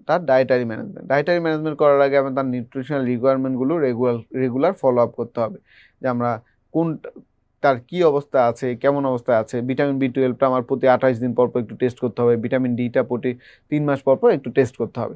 তারপর আমরা তার BMR হিসাব করে একটা নির্দিষ্ট রিকোয়ারমেন্ট ঠিক করে নেব, কার্বোহাইড্রেট কত পার্সেন্ট যাবে, প্রোটিন কত পার্সেন্ট যাবে, ফ্যাট কত পার্সেন্ট যাবে, এই জিনিসটা আমরা তারপরে মেজার করে নিব। ঠিক আছে, ওকে। এখানে দেখেন, এখানে একটা কথা বলা আছে, যেটা আমরা বলেছিলাম যে একটা টার্মিনাল আইলিয়ামের ক্ষেত্রে আমাদের ভিটামিন B12 এর কথা আমরা বলেছি যে এখানে আমাদের ম্যালঅ্যাবজর্পশন হবে যদি আমরা এইখানে যে ফ্যাট সলিউবল যে ভিটামিনগুলো আছে সেই ফ্যাট সলিউবল ভিটামিনগুলো অ্যাবজর্ব হবে না। এটা কার ক্ষেত্রে হবে? এই সবগুলো জিনিস করবে যদি টার্মিনাল আইলিয়াম রিসেট করি। এই কথাটা এখানেও আছে যে আমরা ইন্টেস্টিনাল রিসেকশন যদি আমরা করি, এই ইন্টেস্টিনাল রিসেকশন যখন আমরা করবো, আমরা বলেছি যে আমরা ম্যাক্সিমাম এইখানে যে রিসেকশন করতে করতে যদি আমরা 100 সেন্টিমিটারও রিসেকশন করি তাও পেশেন্টের কমপ্লিকেশন শুরু হবে। এবং আমরা বলেছি যদি টার্মিনাল আইলিয়াম রিসেট করি তাহলে পেশেন্টের স্টেটোরিয়া হবে। এবং স্টেটোরিয়া প্রিভেন্ট করার জন্য আমরা যে ড্রাগটা ব্যবহার করি তার নাম হলো কোলেস্টাইরামিন। এটা পরীক্ষার জন্য ইনফিনিটি স্টার। কোলেস্টাইরামিন পরীক্ষার জন্য কোলেস্টাইরামিন পরীক্ষায় লাগবে। ঠিক আছে, আমরা কোলেস্টাইরামিন ব্যবহার করতে পারি। কি ব্যবহার করতে পারি? কোলেস্টাইরামিন ব্যবহার করতে পারি। ঠিক আছে, শর্ট বাউল সিনড্রোমে আরও কিছু ক্যারেক্টারিস্টিক পেশেন্ট নিয়ে আসছে। পেশেন্টের ডায়রিয়া থাকে, ম্যালনিউট্রিশন থাকে, ডিহাইড্রেশন থাকে। এটা জাস্ট একবার আপনারা এখান থেকে না জেনে রাখলেই হবে, এটা আপনারা পারেন, এটা আপনাদের কারো ভুল হয় না। ঠিক আছে, আচ্ছা, ওকে। এরপরে দেখেন আমরা ঠিক আছে শর্ট বাউল সিনড্রোম হলো বা কোনো কারণে পেশেন্ট স্টারভেশন আছে, আমাকে তাকে ফিডিং দিতে হবে। ফিডিং দেওয়ার ক্ষেত্রে আমরা এখানে তাকে বলেছি যে আমরা প্রথমে তাকে কি দিব? প্রথমে ওরাল ফিডিংয়ের জন্য সাজেস্ট করবো। ওরাল ফিডিং যদি না হয় তাহলে আমরা কি দেবো? ওরাল ফিডিং না হলে আমরা তাকে টিউব ফিডিং দিব। ওরাল ফিডিং না হলে আমরা তাকে কি দেবো? টিউব ফিডিং দেবো। টিউব ফিডিং আমরা ম্যাক্সিমাম কতদিন দিতে পারি? যেটা আমরা রাইস টিউব ব্যবহার করি ম্যাক্সিমাম হলো 2 উইকস। ম্যাক্সিমাম আমরা ব্যবহার করবো কতদিন? 2 উইকস। 2 উইক্সের বেশি হলে আমরা তখন আর এই টিউব ফিডিং বা এনজি ফিডিং চিন্তা করবো না। ম্যাক্সিমাম আমরা কত উইক্স চিন্তা করবো? 2 উইক্স। ম্যাক্সিমাম কত উইক্স? 2 উইক্স। তারপরে যদি ফিডিংয়ের প্রয়োজন হয় তাহলে আমরা কী করবো? Gastrostomy or jejunostomy. তারপরে আমরা কী করবো? Gastrostomy or jejunostomy. এই জায়গাগুলো কনসেপশনটা গুরুত্বপূর্ণ, এখানে লাইন খুব একটা গুরুত্বপূর্ণ না। আপনি জাস্ট কনসেপশন থাকলে আপনি সিনারিও দেখে অ্যান্সার দিয়ে দিতে পারবেন। ঠিক আছে, গ্যাস্ট্রোস্টমি করতে পারি অথবা জেজোনোস্টমিও করতে পারি, জেজোনোস্টমিও করতে পারি। ওকে, আচ্ছা। এখন দেখলাম যে না, আমার কোনোভাবে আমি এই পেশেন্টকে এই এন্টারাল ফিডিং দিতে পারবো না। পেশেন্টের আমার গাটটাকে রেস্ট রাখতে হবে। তাহলে এন্টারাল ফিডিং যদি আমি না দিতে পারি তাহলে আমাকে যাইতে হবে প্যারেন্টাল নিউট্রিশন। এন্টারাল ফিডিং যদি আমি না দিতে পারি তাহলে আমাকে কী করতে হবে? প্যারেন্টাল নিউট্রিশন দিতে হবে। প্যারেন্টাল নিউট্রিশন ক্ষেত্রে আমরা বলেছি প্যারেন্টাল নিউট্রিশন আগে আমরা বিভিন্নভাবে দিতাম, বিভিন্ন ওয়েতে। আমরা সেন্ট্রাল দিতাম, পেরিফেরাল দিতাম। সেন্ট্রালের মধ্যে আগে ছিল সাবক্লেভিয়ান বেইন, ইন্টারনাল জুগুলার বেইন, এক্সটার্নাল জুগুলার বেইন। আর এখন আমাদের প্যারেন্টাল নিউট্রিশনের ক্ষেত্রে আমাদের ওয়েল ল্যাব নতুন এডিশন বা 28 এডিশনে ওনারা কিছু জিনিস সাজেস্ট করেন, যে ওনারা বলেন যে আমরা প্যারেন্টাল নিউট্রিশন ক্ষেত্রে চাইলে সরাসরি একটা সেন্ট্রাল ভেনাস লাইন দিয়ে সরাসরি সুপিরিয়র ভেনা কাভা বা রাইট এট্রিয়ামে দিতে পারি থ্রোম্বোপ্লেবাইটিস প্রিভেন্ট করার জন্য। এছাড়া আমরা কমনলি যেটা দিতে পারি যে সেটা হলো একটা পেরিফেরালি ইনসার্টেড একটা ক্যাথেটার দিতে পারি। পেরিফেরালি ইনসার্টেড ক্যাথেটার আমরা মোস্ট কমনলি ব্যবহার করি কোথায়? বেজিলিক ভেনে, মোস্ট কমনলি বেজিলিক ভেনে। বেজিলিক ছাড়া আমরা সেফালিক ভেন, ব্রাকিয়াল ভেন বা মিডিয়ান কিউবিটাল ভেনকেও সিলেক্ট করতে পারি। তাহলে আমরা এখন প্যারেন্টাল নিউট্রিশন দেওয়ার ক্ষেত্রে আমরা কী ব্যবহার করতে পারি? একটা ডাইরেক্টলি আমরা সরাসরি সুপিরিয়র ভেনা কাভা বা রাইট এট্রিয়াম দিতে পারি, অথবা আমরা পেশেন্টের ক্ষেত্রে আমরা কী করতে পারি? একটা পেরিফেরালি ইনসার্ট করতে পারি। পেরিফেরালি ইনসার্ট করার ক্ষেত্রে আমাদের ফার্স্ট চয়েস হবে basilic, then cephalic, then brachial or mid cubital. আমি এখানে একটা কথা বলেছি, প্যারেন্টাল নিউট্রিশন দেওয়ার আগে আমাদের ভিটামিন B12 বা ডিটা ভালো করে দেখতে হবে। ভিটামিন B12 আমরা প্রতি 28 দিনে একবার পরীক্ষা করব এবং ভিটামিন ডিটা 3 মাসে একবার। তাহলে আমরা এই জায়গায় আমরা এই ভিটামিন B12 আর ডি এর কমপ্লিকেশনগুলো প্রিভেন্ট করতে পারবো। ঠিক আছে, ওকে। এখন ঠিক আছে, আমি প্যারেন্টাল নিউট্রিশন দিলাম, প্যারেন্টাল নিউট্রিশন লম্বা একটা সময় চললো, আমরা বললাম যে এখানে কিছু কমপ্লিকেশন আছে, পেশেন্টের দেখা যায় এই পেশেন্টগুলোর আমাদের রিফিডিং সিনড্রোম হইতে পারে, পেশেন্টের দেখা যায় সেপসিস হইতে পারে। যদি আরও বেশি লম্বা সময় প্রয়োজন হয় তাহলে আমরা একটা লাইন ব্যবহার করতে পারি, সেটাকে বলা হিকম্যান লাইন। একটা লাইন ব্যবহার করতে পারি, সেটাকে কি বলে? Hickman line. একটা লাইন ব্যবহার করতে পারি, সেটাকে কি বলা? Hickman line. সেটাকে আমরা বলা হিকম্যান লাইন। আরও লম্বা সময় যদি লং টার্ম যদি প্রয়োজন হয় তাহলে আমরা ব্যবহার করতে পারি হিকম্যান লাইন। আরও একটা লাইন আছে যেটা আপনার বইতে নাই, সেটা দরকারও নাই, সেটা বলা হয় গ্রোসং লাইন, যেটা এখানে নাই, আমাদের লাগবে না। ঠিক আছে, আর এই প্যারেন্টাল নিউট্রিশনের ক্ষেত্রে আমরা বলেছি পেশেন্টের কমন কমপ্লিকেশন কী হতে পারে? একটা হতে পারে আমরা বলেছি পেশেন্টের আমাদের যে আমরা প্যারেন্টাল লাইন চিন্তা করলাম যে আমি সেন্ট্রাল লাইনে দিব, একটা সাবক্লিভিয়ান ভেনে দিব। ঠিক আছে, এরকম সাবক্লিভিয়ান ভেনে যদি আমি প্যারেন্টাল নিউট্রিশন দেওয়ার চিন্তা করি তখন আমাদের কমন কমপ্লিকেশন আমি বলেছি, যেটার কারণে এখন সেটার জায়গা থেকে একটু সরে আসছে, সেটা হলো টেনশন নিউমোথরাক্স। মোস্ট কমন কমপ্লিকেশন হলো টেনশন নিউমোথরাক্স। মোস্ট কমন কমপ্লিকেশন হলো নিউমোথরাক্স। এই নিউমোথরাক্স খুবই ডেঞ্জারাস এবং একটা ডেডলি কমপ্লিকেশন। এই জায়গা থেকে সরার জন্য আমরা এখন অন্য সিস্টেমে চলে আসছি। এবং এখানে আরেকটা বড় জিনিস যেটা আপনার হতে পারে সেটা হলো আমরা বলেছি যে এই পেশেন্টগুলোর একটা লম্বা সময় লাইন থাকে, এই জন্য পেশেন্টের কী হতে পারে? সেপসিস হতে পারে। কী হতে পারে? সেপসিস হতে পারে। কী হতে পারে? সেপসিস হতে পারে। এবং এই সেপসিসের রেট কত percent? Up to 15%, up to 15%, up to 15%, up to 15%। ঠিক আছে, আরেকটা সিনড্রোমের কথা আমরা বলেছি, সেটা হলো রিফিডিং সিনড্রোম, যে দেখা যাবে তার মাল্টিপল মেটাবলিক যেই কম্পোনেন্ট আছে সেই মাল্টিপল বিভিন্ন মেটাবলিক কম্পোনেন্ট এখানে আমাদের কমে যেতে পারে, হাইপো হতে পারে। এটাকে আমরা কি বলি? রিফিডিং সিনড্রোম। এটাকে আমরা কি বলি? রিফিডিং সিনড্রোম। এটা হলো রিফিডিং সিনড্রোম, রিফিডিং সিনড্রোম। ঠিক আছে, এই রিফিডিং সিনড্রোমের জন্য আমরা এখানে কয়টা জিনিস পাচ্ছি? মূলত পেশেন্টের আমাদের কি হয়, এখানে পেশেন্টের যে নর্মাল যে লেভেলগুলো আছে সেগুলো কমে যায়। এবং আমরা বলেছি এখানে পেশেন্টের হাইপোক্যালসিমিয়া হতে পারে, হাইপোক্যালিমিয়া হতে পারে, হাইপোফসফেটিমিয়া হতে পারে। ঠিক আছে, এই যে পেশেন্টের আমাদের হাইপোফসফেটিমিয়া হতে পারে, হাইপোক্যালিমিয়া হতে পারে, হাইপোক্যালসিমিয়া হতে পারে, হাইপোম্যাগনেসিমিয়া হতে পারে, এগুলোকে আমরা বলি রিফিডিং সিনড্রোম। এগুলোকে আমরা বলি রিফিডিং সিনড্রোম। এগুলোকে আমরা বলি রিফিডিং সিনড্রোম। ঠিক আছে, এই রিফিডিং সিনড্রোমরা ইভেন দেখা যায় পেশেন্টের জাস্ট প্যারেন্টাল নিউট্রিশন শুরু করার ঠিক একদিন পরে ফার্স্ট ডেতেও শুরু হতে পারে। ঠিক আছে, যদি দেখা যায় আগে থেকে পেশেন্টের বডিতে একটা কোনো জিনিস এক্সেস আছে বা কোনো জিনিস ডেফিসিট আছে, যখনই আমরা জাস্ট রিফিডিং শুরু করবো ফার্স্ট ডে থেকেও পেশেন্টের রিফিডিং সিনড্রোম শুরু হতে পারে, পেশেন্টের রিফিডিং সিনড্রোম শুরু হতে পারে। এখানে মূলত পেশেন্টের কী কী হবে আমরা বলেছি, পেশেন্টের এখানে হাইপোফসফেটিমিয়া হতে পারে, হাইপোক্যালিমিয়া হতে পারে, হাইপোম্যাগনেসিমিয়া হতে পারে, হাইপোফসফেটিমিয়া হতে পারে। এই যে হাইপোক্যালসিমিয়া, হাইপোক্যালিমিয়া, হাইপোফসফেটিমিয়া, হাইপোম্যাগনেসিমিয়া সবগুলোকে আমরা কী বলবো? রিফিডিং সিনড্রোম। কী বলবো? রিফিডিং সিনড্রোম। ঠিক আছে, এই পেশেন্টগুলোকে আমরা বিভিন্ন রকম সাপ্লিমেন্টারি থেরাপি দিয়ে ইমপ্রুভ করতে পারি, সাপ্লিমেন্টারি থেরাপি দিয়ে ইমপ্রুভ করতে পারি। ঠিক আছে, আরেকটা জিনিস পেশেন্টদের অনেক সময় দেখা যায় লং টার্ম যাদেরকে প্যারেন্টাল নিউট্রিশন দেওয়া হয় তাদের ক্ষেত্রে লিভার ফাংশনটা একটু ডিরেলড হয়ে যায়। অ্যাবাউট 25% পেশেন্টের ক্ষেত্রে লিভার ফাংশনটা একটু ডিরেল থাকে, লিভার ফাংশনটা একটু ডিরেল থাকে। ঠিক আছে, বাট ওইটা আমরা মিনিমাইজ করা যায়। তাহলে এই অধ্যায়টা পরীক্ষার জন্য খুবই গুরুত্বপূর্ণ এবং এটা খুব মজার একটা অধ্যায়, সহজ একটা অধ্যায় প্যারেন্টাল নিউট্রিশন। আপনি যদি একটু পড়েন এই অধ্যায়টা খুবই সোজা, আপনি যদি একটু বুঝেন যে আসলে কী কী করতে হবে তাহলে সোজা। কতদিন কোনটা রাখবেন, কেন রাখবেন, এবং সবসময় আমি যেটা বলি যে আসলে আপনাদেরকে কনসেপশনের জায়গা থেকে ক্লিয়ার থাকতে হবে। এগুলো মুখস্থ করে খুব বেশি লাভ নাই। আপনার কাছে একটা পেশেন্ট আসছে, হতে পারে সে কোনো অ্যাক্সিডেন্টের কারণে স্টার্ভড, অথবা আপনি কোনো কারণে আইট্রোজেনিক একটা অপারেশন করছেন, বেশি গাট রিসেট করে ফেলছেন, সে কারণে স্টারভেশন। এই পেশেন্টটার কী কী রেসপন্স হতে পারে, কীভাবে আমি ইভ্যালুয়েট করব, তার হাইড্রেশন কীভাবে মেনটেন করব, তার নিউট্রিশন কীভাবে মেনটেন করব, কোন কোন ওয়ে আছে, কী কী কমপ্লিকেশন ডেভেলপ করতে পারে, ব্যাস আপনি এখন আজকে আমরা যে লেকচারগুলো শুরু করলাম, pre operative care, day case surgery, peri operative care, anaesthesia and last of all nutrition. এবার আপনি প্রতিটা অধ্যায় চোখ বন্ধ করেন, আপনার বেল ল্যাবটা রেখে জাস্ট চোখ বন্ধ করেন, দেখবেন আপনি প্রতিটা অধ্যায় সম্পর্কে ডিটেলস একটা কনসেপশন আপনার অলরেডি তৈরি হয়ে গেছে। হ্যাঁ, যেহেতু বেল ল্যাব আগে পড়ি নাই, সুতরাং এই কনসেপশনটাকে পার্মানেন্ট মেমোরিতে আপনাকে রূপান্তর করতে হবে। এখন আপনার যে মেমোরি সেটা হলো রিসেন্ট মেমোরি। রিসেন্ট মেমোরি হলো একটা ভোলাটাইল মেমোরি। এটাকে পার্মানেন্ট মেমোরিতে রূপান্তর করার জন্য আপনাকে যেটা করতে হবে, জাস্ট এখন আবার আপনাকে চোখ বন্ধ করে রিভিশন দিতে হবে। হ্যাঁ, আমি শুরুতে পড়ছি প্রি অপারেটিভ কেয়ার, একটা পেশেন্ট হাইপারটেনসিভ হলে তার টার্গেট বিপি হবে 160/100, তাকে নিউয়ার অ্যান্টি হাইপারটেনসিভ দিয়ে 2 সপ্তাহ ওয়েট করবো, এরকম করে চিন্তা করা শুরু করেন। তাকে কোনো পেশেন্ট যদি ওসিপি অথবা এইচআরডি থাকে 4 সপ্তাহ আগে বন্ধ করব, কোনো পেশেন্ট যদি ওয়ারফেরিন থাকে 5 ডেজ আগে বন্ধ করব, একটা পেসমেকারওয়ালা পেশেন্ট তার ক্ষেত্রে আমি বাইপোলার কোনটা ব্যবহার করব, কোন কোন সিস্টেমে ব্যবহার করব, একটা পেশেন্ট অ্যানেস্থেশিয়াতে যদি আসে 4 ধরনের জেনারেল অ্যানেস্থেশিয়া কী কী জানি ছিল, কোনটা জানি কী কী কমপ্লিকেশন ছিল, কার ক্ষেত্রে ম্যালিগনেন্ট হাইপারথার্মিয়া হয়, এই যে আপনার থিঙ্কিংটা, দেখবেন আপনার পড়াটা কমপ্লিট হয়ে যাবে।